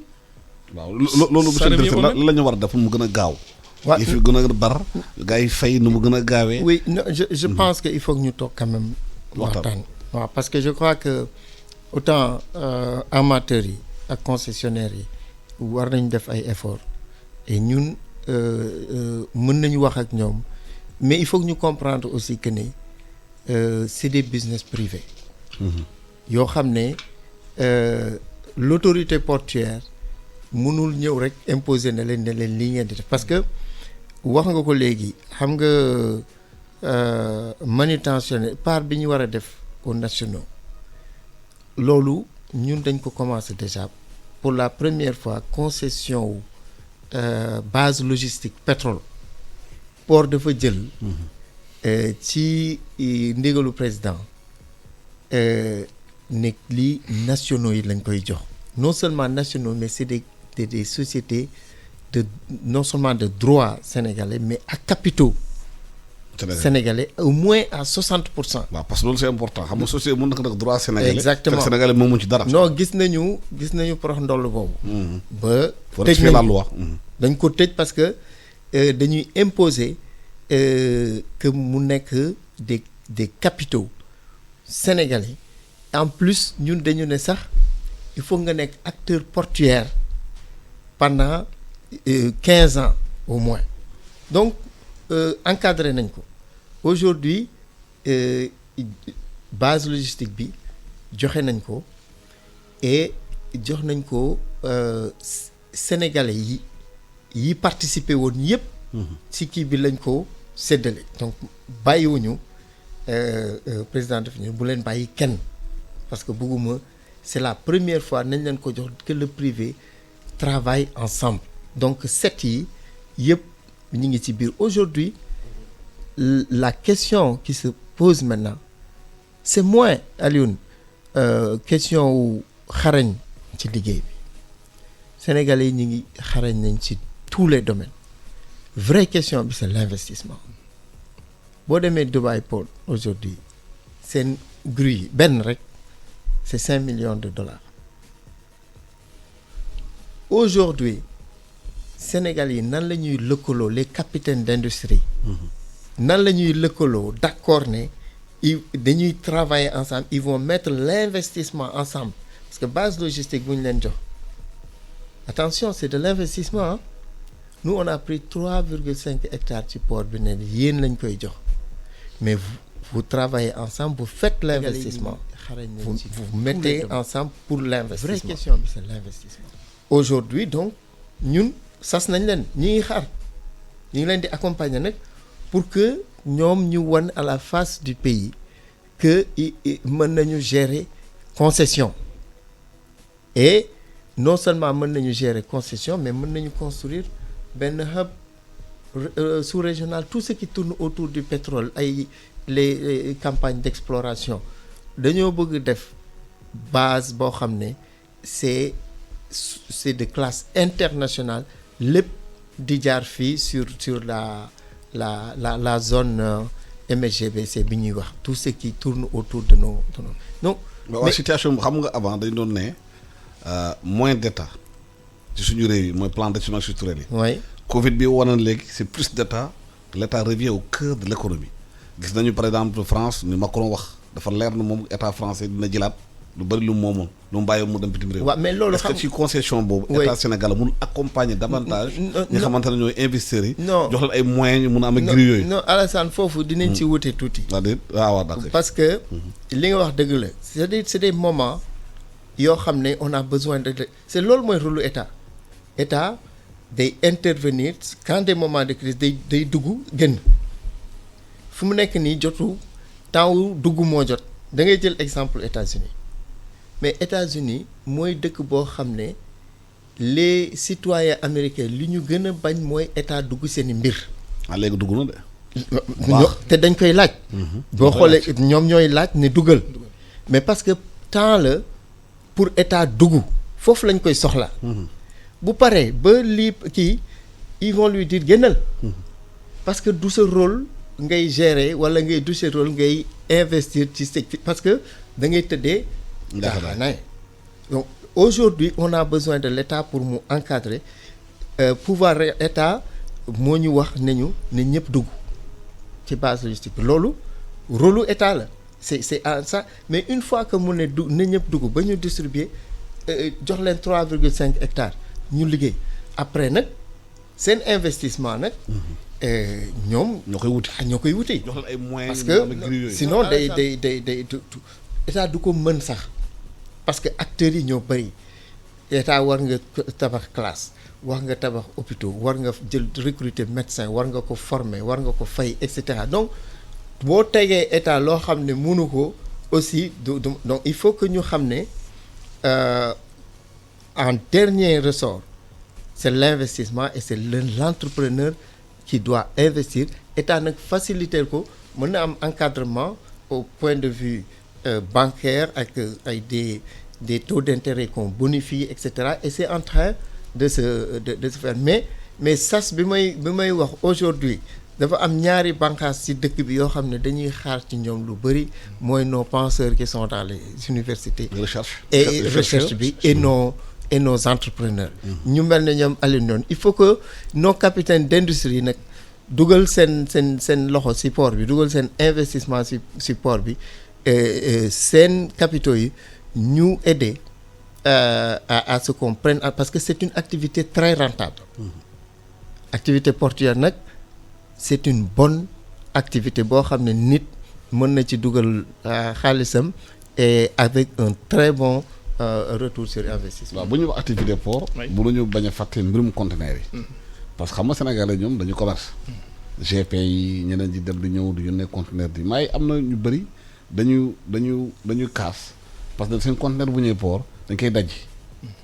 seen pneu yi dem seen oto yi seen marchandise yi ñu àndoon di jaayaat xëy na ba indi seen njaboot. ñu dindi seen marchandise. est-ce que loolu pour sécurité port bi. ak conteneur yi ñu naka la ñu mën a sécuriser conteneur jàmbur yi. parce que bu ma yónnee sama conteneur. dama ci duggal ma génne ko ci port bi dugg sama kër moom mucc ayib. fekk kenn du ci laal dara. absolument loolu moom c'est bien ñu soulever ko parce que dañuy dajeek toujours problème yu demee noonu parce que dañuy wax toujours que ni souvent bu dee transfert bi pratiquement c'est le dernier maillon de la chaîne. Commerçant bi fa mu jëndee marchandise am problème bu mu fa mënti am moom daanaka lépp da koy sotti ci transfert bi parce que mooy fi nga xam bu fa jugee rek da jot bagage am donc la ko métti woon fee yëpp dana étape bi jàll na étape bi jàll le dernier étape pratiquement foofu la problème bi nekk moo tax souvent transfert dañuy am jafe-jafe ma profitoo ci sax je pense que pour wax tout à l'heure que UCETA syndicat des transitaires gis naa ni a participé nañu ci fonds Covid boobu te loolu c'est important ñu signaler ko pour que ni bien que ñoom ñi ngi impacté wu ñi ngi am ay jafe-jafe mais teewul ñi ngi jël seen i tuuti di def ci pour tout le monde comme le port ni mu koy waxee tout à l'heure ni ñoom aussi ñi ngi koy def mais ci problème sécurité port bi c'est vrai que réalité la mais il faut reconnaître que mi ngi wàññeeku am na nag ba tey conteneur yoo xam day ñëw souvent ñu daj ko wala oto yu ñëw su ñëwee ñu dindi bagage yi ca nekk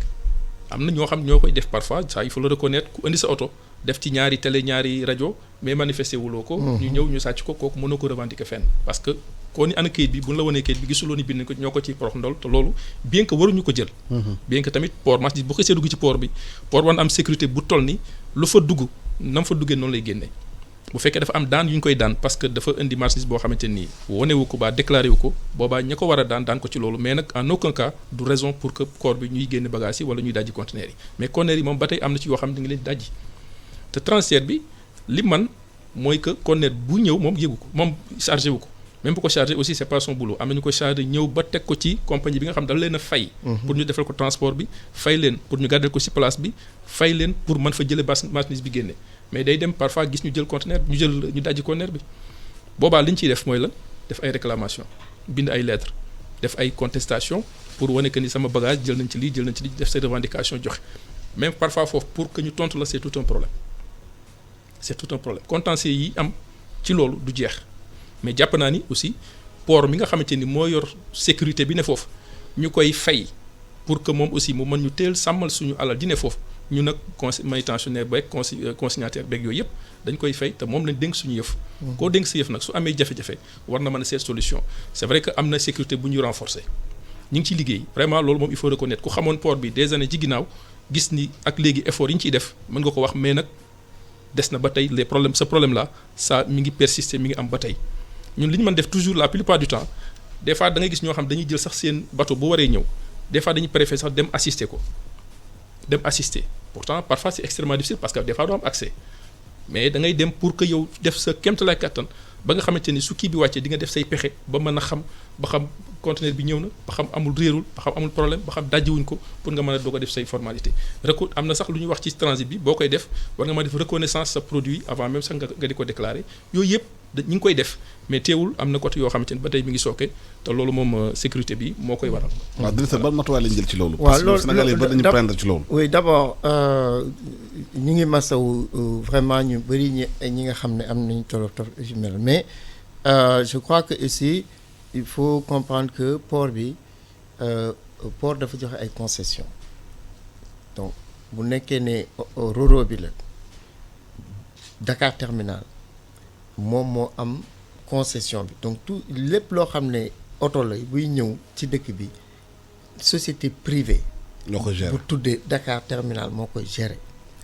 bu nekkee conteneur la conteneur bu dugg ci Sénégal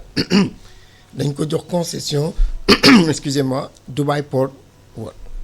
donc ñooñu ñoo am responsabilité conteneur bi ñii am responsabilité oto yi donc sécurité bi aussi ñi ngi liggéey ak ñoom pour que ñu resserrer ko ba nga xam ne loolu du am maintenant en dehors de ces sociétés là conteneur bi bu ñëwee mën na génn dem ci benn ICD c'est des ports secs qui sont autour du port yoo xam ne transitaire bi mën na d'accord ñu yóbbu conteneur foofu tamit génn na port bi même su nekkee ne sous douane la mais génn donc dafa am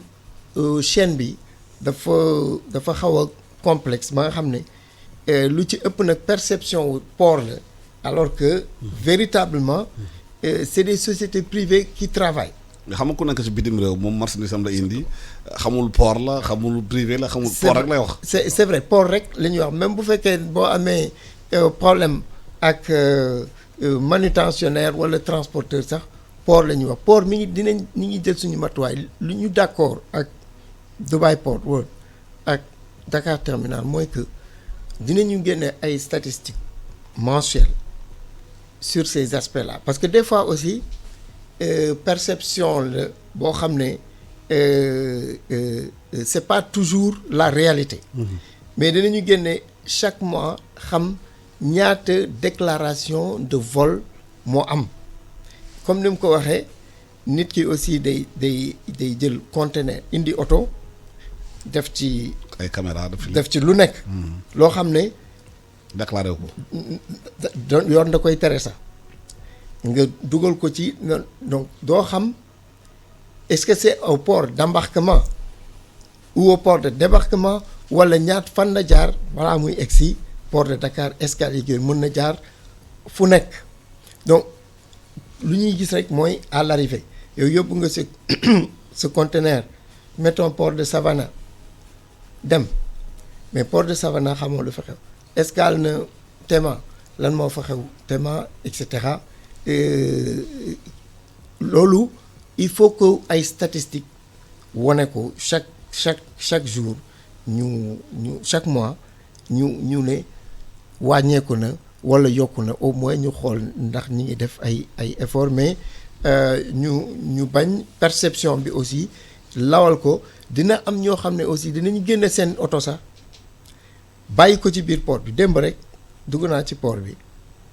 et ci zone bi juste avant la sortie nga xam ne nit ki day ñëw foofu teg fa oto bi génn na Dakar Terminal mi ngi ci port bi ba léegi mais yóbbu ko ci benn ruxu ci kii bi bàyyi ko foofu évidemment à ce moment-là rôle Dakar Terminal kii ne mais port aussi amul pour garder nit yi benn oto bu mu ñëw te foofu souvent aussi transitaires yi dañ koy def. Et ça c'est quelque chose boo xam ne ñun ñu ngi génne toutes les voitures donc on s'est accordé avec la douane on va trouver un espace boo xam ne yooyu yëpp dañ ko fay yóbbu mais buñ ko yóbboo nag nit yi bu fekkee ne génne na ki yoon ba pare bàyyi ko ci kii bi il faut que mu jël ay responsabilité bi xam ne port bi du dencukaay mais est-ce que amuloon benn système de surveillance bi ngeen mën a caméra de surveillance. ñu ngi ci def ko ci port bi yëpp. am benn centrale bi xamante unité la. ku dugg ci port bi ku ci génn ku laal conteneur da nga ko mën a gisee caméra yi. non loolu te ñoom sax ñiy def loolu bu ñu xamee caméra am na xëy na dañuy ragal laal bagage jàmm. loolu am na concession yi am nañu des terminaux mais nit ki mën na dugg ci biir gaal gi ci biir bateau bi sax def li muy def donc c'est un problème complexe boo xam ne il faut que ñu gën ci liggéey mais di ko monitorer di ko càmbar di ko wane exactement li xew pour que ñu bañ aussi teg toujours ci port bi ci ndoddam loo xam ne des fois aussi mën na amoon na mais buy wàññeeku au moins ñu koy gis. mais caméra yi ñu ngi liggéey aujourd'hui pour que partout dans le port partout que ñu teg ko fa et ci fan yi rek dinañ ko gis incha allah. ci mbirum port bi tamit. port bi ci géej la. gis nañ comme ni nga fay sànq transport bi. yenn saa autoroute bi dina xat. am jafe-jafe. am na ay projets yu bari ñu génnoon fii. ci maanaam ci jël ay bateau. war a jógee ci port bi dem bay Rufisque. wàccee nit bateau yi mun nañ sax jóg xëy na port bi dem ba Mbour. dem ba Kaolack ci géej beeg yooyu dina tax xëy na mu wàññi pression bi ci tali bi. te tax ba marchandise bi mun a dem nit ñi mun a voyager. oui waaw loolu projet yu ñu fi amoon la te itam ñu ngi koy xaar ba léegi parce que ñun lépp loo xamante ni suñ ko defee mu yombal liggéey bi ñun d'accord nañ ci pour ñu def ko te itam comme ni ko waxee tout à l'heure pare nañu pour accompagner en tout cas ci concertation yi nga xam dëgg seen ko wax boobu ba léegi pare nañ toujours pour di ànd ak moom di concerté wu pour que seet nu ñuy def ba yëf yi dox. te soo gisee ma wax tout à l'heure problème mu kii ma doon tout à l'heure ci problème mu vol yeeg yooyu li ma ci doon wax port c'est vrai que yorul ay privé ñoo yor concession yi mais ci biir port bi lañ nekk. te itam ni ma ko waxee ci commencement bi moom moo tëddee njaaxaanaay mooy ndey ji port moom port bi daal ci lépp nekk te itam comme ni nga ko waxee aussi ki ne bitim réew même ci biir fii sax am ñoo xam ñoom port la ñuy wax rek. sans bagage a ngi port. sama oto génn port la ñuy wax. te aussi comme li ñuy intéressé mooy image bi port di am ci nit ñi. bien que perception la wala nangam mais loolu c'est important. parce que am na ñoo xam boo waxoon ak ñoom fii dina la port de Dakar nangam port de Dakar c'est bien wala port de Dakar c'est pas bien wala port de Dakar y a des ceci y a des cela mais xamuñu ni Massamba ko def wala Mademba ko def xamuñu ko mais comme ñun nag dañuy waxal pour image yu port bi je pense que moo tax ñuy wax ni il faut que tamitam ñooñu fa nekkit si yéen seen i kilifa de certaine manière. am na foo xam vraiment yéen seen i kilifa. imposer leen yenn yi. parce que am loo xamante ni su ko port bëggul def su port bëggul mu am ci port bi du am ci port bi ba en tout cas dina taxawaay boo xam ni. ku ko fa def di nga xam ni vraiment lii moom sa xel sax du ko xalaat. li nga wax transfert yi des fois ñooy génne oto yi di ko teg foofu. c'est vrai mais loolu c'est parce que xëy na peut-être dara du la ci fekk. sanction amul xëy na wala amul ko taxaw koo xam mën na leen ni bu ko fi gaaree. mais suñu wóoree que ni lii par exemple y a pas d'espace pour ça wala am na ñu fa taxaw ñoo xam ñu ngi veiller à ce que vraiment que le port soit très bien organisé nekk clean tout ça je pense que am na yoo xam ne kenn du ko xala def pour revenir li nga wax ci problème mu kii bële comme li ma la wax tout à l'heure rek bateau de pêche yooyu projet la bu ñu wax ñun nekk ñu ci fa ñuy jëlee décision yi fa ñuy décider ak nanga mais li ñu xam ba xam ko mooy lépp loo parce que loolu boo ko defee dina jural parce que activité maritime bi dina gën a dox parce que bateau bu ndaw buy dem activité maritime la fa muy wàcc dina am lu ñu fa def te lépp loo xamante ni bu ñu ko defee muy décongestionner port bi muy développer yeneen zones yi muy yoon bi gën a féex parce que bu dee ñu bari ñu ngi jaar ci bateau yooyu di dem ñibbi di dem Tëngéej di dem Sendou di dem jusqu'à Mbour mais tali bi day gën a fluide tali bi day gën a oyof mais bu ko defee bu tali bi oyofee rek transporteurs yi dootuñu jooy transporteurs yi dañuy jooy toujours. je crois que am na rencontre boo waroon am ak ñoom démb donc ñoom ñi ngi ci ay jafe-jafe ñoom aussi. je pense que yooyu yëpp suñ ko defee ay éléments la yoo xam comme ni nga ko waxee tout à l'heure rek port bi dafa xat te ñun ñëpp ñoo ko bokk je pense que kenn ku nekk sa côté su defee des efforts état bi aussi accompagne ñu ci bu baax a baax. parce que aussi accompagnement bi am na loo xam yow mën nga am mbébét mën nga am xalaat mais am na foo yem am na décision yoo xam c'est des décisions politiques. yoo xamante ni ñi ko yor ñoo ko war a mën a def pour faciliter loolu. poste directeur loolu xalaat la woon yu bëri xalaat nañ kii fluvial bi ba maritime bi ñu mën a jël ay nit par exemple port de Dakar dem wàcc Rufisque wàcc ci littoral bi xamante ne dootuñu am embouteillage ci tali te ensuite bu ñu ko defee te dem ba Mbour am ñu xalaat sax ba Saint-Louis port yooyu ñu déclare ko fluvial bi mën a demaat. te loolu mën na nag projet bi nga xamante ne xëy na émergence bi ngeen di wax ak distribution de marchandises gën a gaaw. mais c'est vrai Alassane xam nga Sénégal li muy utiliser ci plan d'eau c'est très faible boo demee Istanbul gis les bateaux comme oto. ci biir kii bi ñooy transporter nit ñi et ça c'est très possible. fii ci Sénégal mais xam nga j'avais fait appel à 2 sections mooy les chercheurs ak les investisseurs mais c'est une activité rentable. Le port peut faciliter mais les investisseurs c'est au Sénégal aux acteurs portuaires ñi nga xam ne ñoom xam nañu port ñoom Alioune il faut ñu dugal seen loxo ci kii bi comme ça ils peuvent demander le port peut dimbali xool benn quai d'accostage benn terminal passager boo xam ne mën nañ ko def ci port mais il faut que nga def ay ponton ci yeneen gox yi aussi yooyu état mën na accompagner mais le business ki koy indi dem wuti ay bateaux et cetera à mon avis ça doit c'est initiative secteur privé la bu am solo boo xam ne vraiment on attend du secteur privé ñu ñëw ci bii ba am na ku ko ñëwoon seet si mooy li ngeen doon wax léegi tuuti dafa am projet boobu mais ñëw am ci projet bi mais ne ñun il faut que ñu indi investissement bi il faut que ñu def tant de pourcentage ci investissement bi nous c'est pas notre rôle on peut investir nag dans le port pour def un terminal passager au niveau de la gare maritime internationale mën nañ ko accommoder pour que bateau mën ñëw accoster fa mais la partie investissement vraiment je crois que loolu secteur privé wu Sénégal dañ leen di woo encore une fois en tant que DG du port je leur dis que activité portuaire dafa ne activité bu rentable la pour quelqu'un qui veut investir sur quelque chose de rentable yoon bi vraiment yaatu na entre le port de Dakar les ports secondaires et tout ce qui tourne autour de l'activité gazière pétrolière qui vient c'est de bonnes opportunités on ne peut pas l'État va faire les gros investissements dragage xam nga dragage dafa nekk loo xam ne ñun on a fait 1,6 million d'euros en 2019 mais kenn gisu ko Alioune gisu ko keneen gisu ko parce que balaa ma ngoog n'est-ce pas mais dafa am solo parce que ñiy def hydrocarbure bu nekkoon ne ay bateau 35 000 tonnes la ñuy indi léegi mën nañ dem ba 60 000 tonnes donc au lieu que nga ak kii ñaari bateau benn bateau mën nga ko jël léegi donc c'est des coûts yoo xam ne c'est l'investissement du port mais qui a des répercussions ci sa rentabilité business port bi tuuti na xat na mais ñi ngi def ay jéego et gestion des flux bi c'est outil la boo xam ne day faj jàngoro bi là je reviens sur Aliou ni mu doon wax ci axe mool 4 bi ba mool 8 bi loolu effet yi la ñuy gis mais jàngoro bi dëgg c'est la gestion des flux c'est si nit ñi ni ñuy ñëwee c'est-à-dire que flux bi boo ko gérer boo gérer mooy rond-point Bel Air bi quoi rond-point sortie mool 8 bi sortie mool camion yu bëri fa lañ taxaw yooyu mais gestion la rek nekk ban heure nga war a ñëw intervalle bi nga war a ñëw dugg génn buñ ko gérer transporteurs yi nag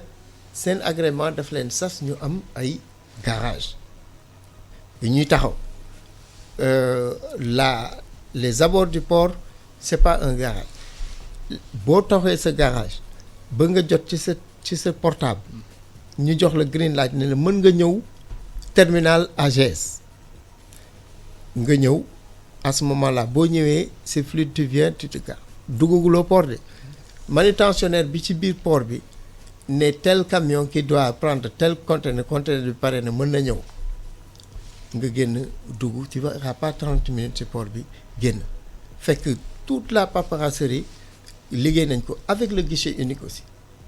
te loolu guichet unique bi dinañ ko accélérer ci période bi ñu nekk pour que vraiment transitaire bi mën na toog fi muy toog def toutes ces transactions yi mu war a def yépp joxe ordre yi mu war a avec son transporteur nit ñi génn mais il faut que ñu waxtaan ci mais il faut ku nekk bàyyi sa waar ku nekk dina chaîne nag dafa am avantage am inconvénient bu gën a rëy bi mooy bu benn maillon dafa yére rek chaîne bi taxaw c'est ça la moo tax logistique en apparence day yomb day nit ki conteneur bi muy jot ci këram mënul xam toute la chaîne ni ñu liggéey chaîne bi yëpp dafa war a dox ku nekk def li nga war a boo defee bu ku nekk defee li nga war a def rek mu yomb mais bu amee ku defayir rek ci diggante bi rek day am répercussion yoo xam ne après nag comme ni nga ko waxee ndeyu mbil gi mooy toujours ñu ne port fekk chaîne bi il faut que ñu décortiquer ko xam nag ku nekk ci sa paaru congestion bi ñaata ban pourcentage la et kooku il faut que suma gars yi ñu commencé ci liggéey sax pour que xam comme ça bu aligné beneen yoon ma ne ko Alioune yéen vous êtes responsable de 30% suñu étude bi 30% la wane coût de passage par exemple dañuy ne port dafa cher mais ñun dañ ko càmbar xool chaîne bi yëpp day wane ne port sur le coût de passage 4% le port di jël li ngay fay entre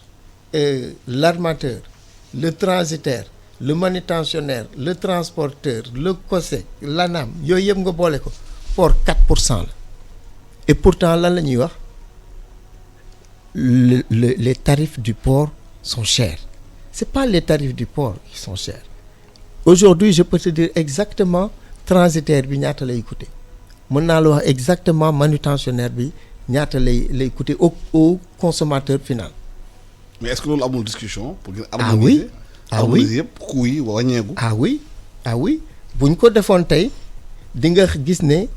port dafa war a yëkkati tuuti baremam parce que ci biir port bi ñun ñu ciy def investissement nga jël mool neuf bi hydrocarbure 14 milliards lañ def pour def wharf bi nga jël plateforme de distribution même chose 14 milliards voirie bi et cetera mais 4% du coût de passage dañ ko war a waxtaan et ça c'est quelque chose boo xam ne ñu ngi ciy discuter avec le ministère du commerce ñu ngi ciy discuter avec notre ministère de tutelle nit dina ñëw nekk ci port bi di am ay revenus te de def benn investissement loolu mais bu ñu nee coût de passage ñu teg ko ci bu nekkee doing business nag buñ ko xoolee bu ko APIX di càmbar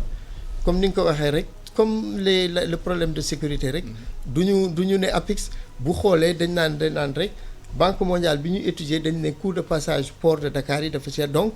il faut que lu ñu xool ne port il faut que nga diminuer sa tarif c'est ça qui nous a amené à faire l'étude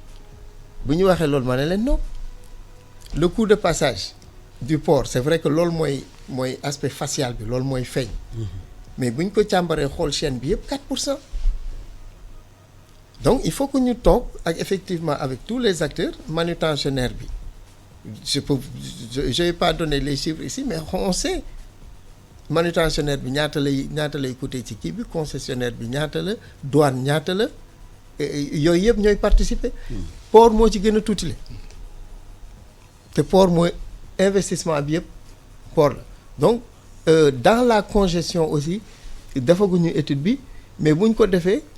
je suis sûr que ne di nga gis ne transporteurs yi am nañ ci lu bari parce que li ñu teg transporteurs yi en termes de conditions l'état du véhicule les garages qu'il faut avoir il faut que ñu càmbar ko transitaire bi lan moo ci kiiwam boo amee avant que conteneur bi di ñëw bu fekkee ne am nga marge de 3 4 5 jours yoo xam ne mën nga ci liggéey lan la war a def port bi bien entendu port dafa am retard d'investissement bu rëy loo xam ne depuis longtemps waroon nañ ko boo duggee ci biir port bi moi je suis en train de démolir 5 gros hangars c'est à peu près 3 hectares ci biir port bi yoo xam ne ba depuis colonisation ba léegi mi ngi fi mais ça lu mu doon servir stockage ku nekk amoon na fa benn hangar bu rëy 4000 mètres carrés 2000 mètres carrés yoo xam ne da nga fay dew stocké fa sa camion de foot puis donc tout ça on l'enlève. Bien entendu on reçoit beaucoup de critiques mais c'est la transformation.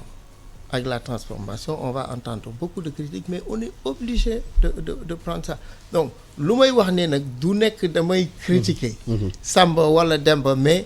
la dafa jot ñu waxante ku nekk ñu basé ko nag sur des faits parce que bu ñu càmbaree coup de passage bi moom passé na teg nañ ko et on est en train de travailler avec le gouvernement et le ministère du commerce pour ne leen non mënu leen ñëw rek ne unilatéralement da ngeen di wàcce 10% ñëpp il faut nga xool ko ku nekk lim ci congestion bi tamit dañ koy càmbar buñ ko càmbaree bu fekkee ne port dañ ne port mooy 50% bi on l'acceptera pour dire que ne voilà li ñuy def anticiper nañu pour def le parking de la gestion des flux et cetera mais lan la transitaire bi lan la ma mën a wax aujourd'hui que loolu lay def pour accélérer transporteur bi il faut mu wax ma concessionnaire bi il faut ñu wax ma comme ça on va trouver la solution. léegi la nga yaakaar da mën nañu mën a indiwaat ci mbirum réforme ci mbirum liggéey bi port bi ak Covid bu ñu génn ni pour yi fi gën a bara gën a gaaw. parce que gaawaayu marchandise bi. day gën a soxal xëy na réew mi ak économie bi. exactement moi je pense que li ci ëpp solo mooy comme li mu wax tout à l'heure que war nañu gisee war nañ diisoo parce que comme li mu wax ci affaire coût de passage yi. c'est vrai que boo defee statistiques yooyu li nga ci mën ni nga ko mën a defee man mën ma ko defee noonu parce que xëy na man ci fenn rek nag alors que yow yaa yor tous les acteurs li nga ci mën a xam man ñun mën ñu ko ci xam d'où l'importance de cette rencontre cette discussion avec tous les acteurs pour xam réellement fan lañ jëm parce que aussi suñu outil de travail la su doxee suñu njëriñ la su doxul maar day taale donc kon je pense que loolu moom fekk si naa la ci man personnellement ak ñi nga xamante ni peut-être jàpp naa ni ñëpp ciy d'accord pour ñu pare nañu pour dajeeg yow waxtaan xool loolu nu ñu koy defee ba kenn ku nekk sa wàll nga seet la nga ca war a def nga def ko pour l'intérêt de tout le monde te itam loolu je pense que am naa ci yaakaar ci yow parce que man war naa la ko wax si bi ñuy doog a démarrer bi nga nekkoon naa ci benn entreprise boo xam bi ngay doog a ñëw benn mission ba waroon def à Anvers yónnee woon nga benn kilifa bu nekkoon société bu ndaw sax boo xam da nga ko woo du ma ni bu ndaw mais par rapport ak ñi mag ñi ñu xam pour que mu ñëw ànd sa délégation dem ci mission boobu. je pense que loolu ki koy def c'est-à-dire que ñëw na ku pare la pour ubbeeku pour waxtaan ak ñëpp te loolu moom vraiment yow aussi il faut que ñu signaler ko féliciter ci loolu par rapport ak l'après Covid. wax nga sànq problème digitalisation je pense que fi mu toll nii même bu Covid amoon loolu c'est une nécessité. C'est vrai. parce que aussi port bi moom tant que ñëpp looy def da ngay xëy dem fa nga koy defee ñëpp dem gàddu seen i këyit gàddu seen i bagages di ko fa defee yëf yi moom du avancer moom. tënkaloo foofu waaw. toujours il faut que mu am problème boobu je pense que problème digitalisation boobu ak guichet unique bi je pense que doon na mën a yombal beaucoup de choses c'est vrai que fi mu toll nii paiement yi ñu doon def dans les compagnies ñu ngi ñuy wax nañuy pay def par virement bancaire par nangam digitalisation bi c'est bien on s'en félicite hein bien que peut-être xëy na jàmp na parce que dañu xëy na Covid bee jàmp moo tax am na yoo xam tamit dafay xëy rek jàmp mais je pense que suñ ci génnee war nañ ci gën a mën a réfléchir pour xool nu ñu koy yombale oyofale ko ba nga xamante ni sécurité bi ñu bëgg dina ci am gaawaay bi ñu bëgg dina ci am mais aussi du diis trop ci parce que lu ci diis rek dafay répercuté wu ci coût de passage bi ak consommateur bi parce que coût de passage bu la wóoree que ni yow parfois da ngay def ay temps bu dul jeex nangam di fay lu dul jeex dem pour mën a jot sa conteneur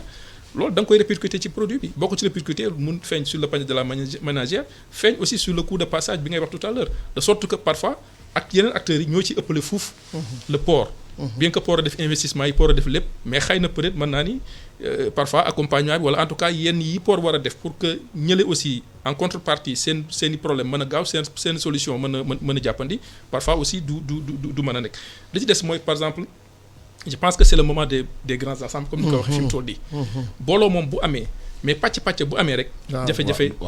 du dem il faut que mu nekk nit ñi booloo tous les acteurs ku nekk ci domaine bi nga nekk ñu mën a am des moments d'ensemble yoo xam dina faciliter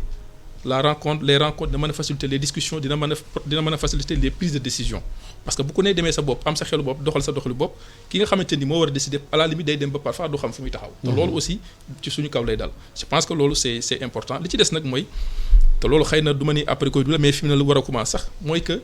su ma xoolee magasinage yi ñu fay directeur au niveau du port xëy na du yow mais ci nga bokk. man dama gis de DP World wala Dakar terminal wala. yëpp non xam nga yow spécialiste dama bëgg ngay jaar ci kii bi. waaw xam nga su ma waxee par exemple DP World wala kii parfois man professionnel mën naa xam. mais ki nga xam ñi nga xam ñoo ñuy déglu ak di seetaan am na ci ñu bari ñoo xam duñu xam. mais li am solo mooy li ñu xam rek mooy sama conteneur daal dem na port fay nañu magasinage 1 million wala 200 000 wala 100 francs. donc loolu foofu laay waxee rek quelque li ci des nag mooy ñun professionnels yi entre yow ak ñi nga xam ñoo ko séqal yéenay lijjanti loolu nga baal ma ci kii mais li ma bëgg a wax foofu mooy aussi dama gis am na port yoo xamante ni dans la sous-région dañu annuler complètement les magasinages. dañ koy annuler parce que aussi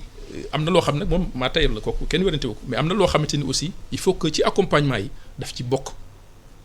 parce que loolu du pour transfert bi lañ koy defal parce que transfert moom du moom mooy lekk magasinage bi transfert bi du moom moo koy lekk mais c'est le consommateur te jàpp naa ni aussi bokk na ci politique gu président de la république ak mesures yi mu jël pour oyofal pour jàppandi pour yombala nit ñi seen yëf yëpp que li nga xam ñi nga xamante ni que si néew ñooy indi su ñëwee seen i conteneur bañ a cher trop ba nga xamante ni parfois dañuy préférer sax bàyyi ko ci port bi wala dañuy préféré bàyyi ko ci port bi wala dañuy préféré bu ñu ko génnee tamit da ci coono boo xamante ni dañ ko jaay boo xamante ni dina cher ba bu jaree aussi kenn du ko la fin problème am na ci problème sax mo emmagasinage bi aussi mooy les frigorifiques am na des groupes yu ne fii ñoo xamante ni ñu nekk dans la grande distribution mais parfois aussi ça pose problème parce que loolu su amul rek dafay répercuter ci produit rupture mën na am bu rupture amul aussi prix bi mën naa cher te loolu lépp nag jàpp naa ni war nañ ci bàyyi xel dëgg dana tam si question yooyu réforme bi ñoo war a indi waaw non benn précision parce que c'est important ñuy wax ku nekk part de responsabilité perception dafa am solo boo waxee magasinage dafa cher ci port bi moi je préfère ñu ne DP World temps lay fay Dakar terminal parce que plus ñu koy wax te loolu moo am solo suñu waxtaan bi pour que nit ñi aussi bu ñuy déglu ñu am information correcte bi c'est la même chose bi ñu doon wax ne ki nekk ci bitim réew moom mënul xam ne danaan port bi rek non il est important mu xam parce que dafa am ay voies de recours yow boo yónnee sa conteneur xam ne da nga def un contrat avec ton transporteur am un contrat avec un concessionnaire donc ñooñu ñooy sa interlocuteur bu fekkee ne da nga jéggi sa interlocuteurs yooyu dem yónnee benn lettre port DG port ne ko lii donc déjà perte nga temps parce que DG port dina la tontu ne la Dakar terminal nga war a woo wala kii nga war a perte nga temps mais boo xamee ci njëlbeen que ne yow da nga signé contrat ak un transporteur boo xam ne dafa war a jëlee point A yóbbu ko point B ci diggante bi lu fa xew am nga assurance am nga lenn loo xam ne moo ko bu yegsee ba terminal bi responsabilité terminal bi bu fekkee ne am na lu ci manqué am nga déclaration booy def am na loo xam ne yoon teg na ko ci ndoddu concessionnaire bi mais boo fàttee loolu yëpp après dem ci beneen cible li ngay bëgg am doo ko. est-ce que le problème communication. problème communication la moo tax ma ne la. il faut que ci informé bi ci waxtaan bi nii il faut que ñu wax nit ñi ñu xam de sorte que bu ñuy wax problème mu magasinage bu ñuy négocier les acteurs bu ñuy négocier xëy na mën nañu ànd ak autorité portuaire bi pour mu faciliter la rencontre avec DP World wala Dakar Terminal wala TVS wala keneen ñu xool càmbar les coûts et cetera maintenant les coûts aussi le prix en économie c'est un signal c'est très important le prix boo jëlee prix ne da nga ko war a dindi xëy na wala da nga ko war a wàcce ba tel xëy na li ngay indi ci problème moo ëpp li ngay saafara parce que day mel jëlal exemple autoroute à péage bi rek boo ko wàccee woon am na prix boo xam ne bu ko yeggoon autoroute à péage bi fonction bi mu doon am dootu ko am. doom qualité. mais parce que tout le monde l'emprunte donc fi nga doon donc il faut que mu am segmentation c'est la même chose pour le port boo wàccee boo dindi woon magasinage pourquoi nit ki indi conteneur am pourquoi mu koy jël si. il préfère garder ko ba bu jekkee mu soog ko parce que am na ñoo bëri ñoo xam ne bu ñu génnee seen problème mooy bu ñu génnee seen marchandise il faut ñu am fu ñu ko def. waaw boo amul magasin. doo am foo ko jaay doo ko am foo ko donc da ngay am incitation pour bàyyi ko ci biir port bi donc le prix c'est aussi un argument de découragement pour que nit ki nga bañ a bàyyi conteneur foofu. bàyyi conteneur donc ce qui veut dire que il faut un prix d'équilibre. pour nga ñëw jël si. pour nga ñëw jël si il faut nga am un prix dissuasif dafa am aussi. parce que flux la tout est dans la gestion des flux parce que quand bu bateau yi ñëwee Dubai Port dans l'ensemble c'est 29 hectares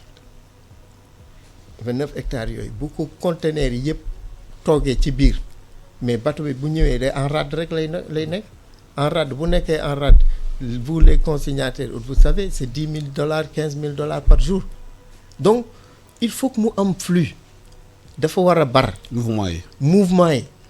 day dugg di génn il faut que muy def nii 10 jours warul toog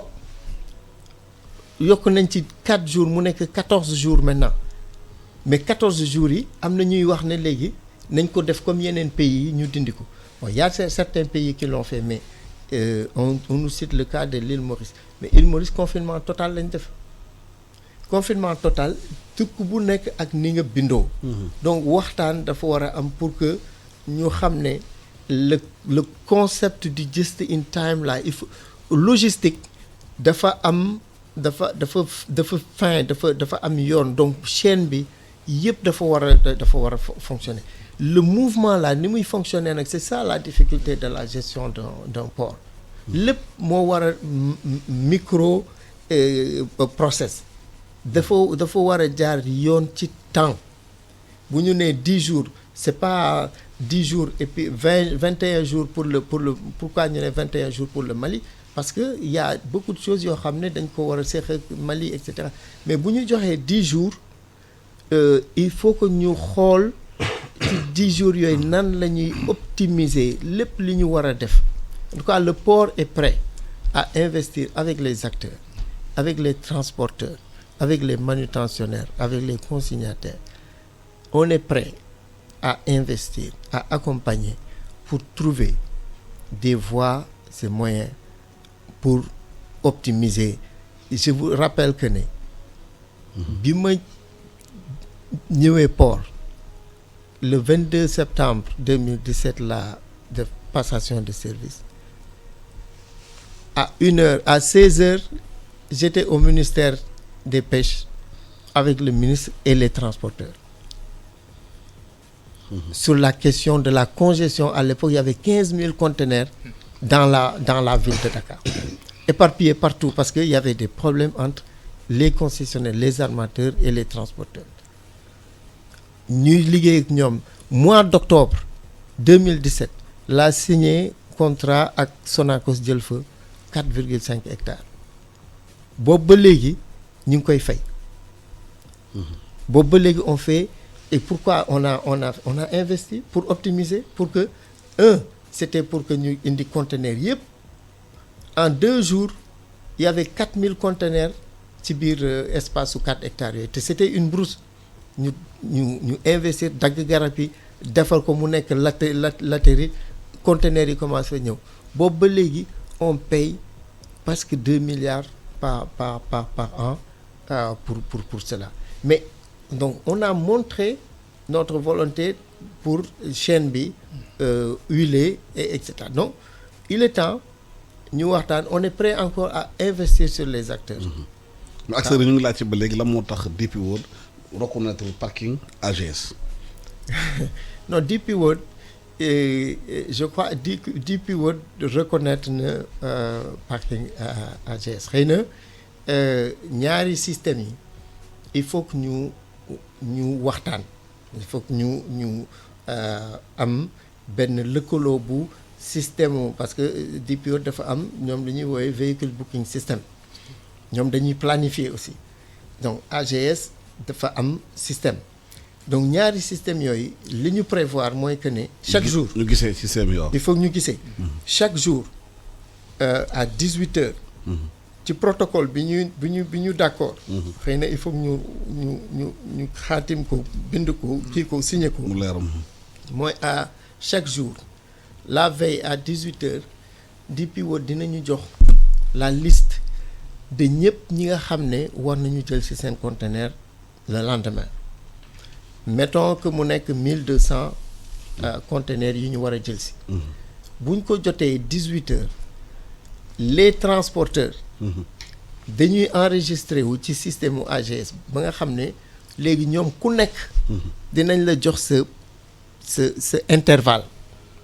mais loolu day fekk 2 volontés yu taxaw moo tax acteurs yi c'est important que ñu d'accord ci protocole bi ñuy liggéey. transporteurs yi aujourd'hui ñoom ñëpp binduwuñu déjà ci biir ci plateforme boobu il faut que transporteurs yëpp te bu ñu demee ba koy appliquer coow dina jóg parce que dinañ leen wax ne transporteur bi boo commencé jege ci port bi dina am benn signalisation boobu boo ko amul duñ la d'accord nga ñëw ci booru port te xam naa ne ñu ngi ciy waxtaan xam naa ne coow dina jóg Alassane dinañ la seet si dinañ seet si keneen mais il faut que Sénégalais yi xam ne foofu la ñu jëm gestion des flux la ñu wax gestion des flux nag dafa am mooy que ne ñëpp du ñu ñëwandoo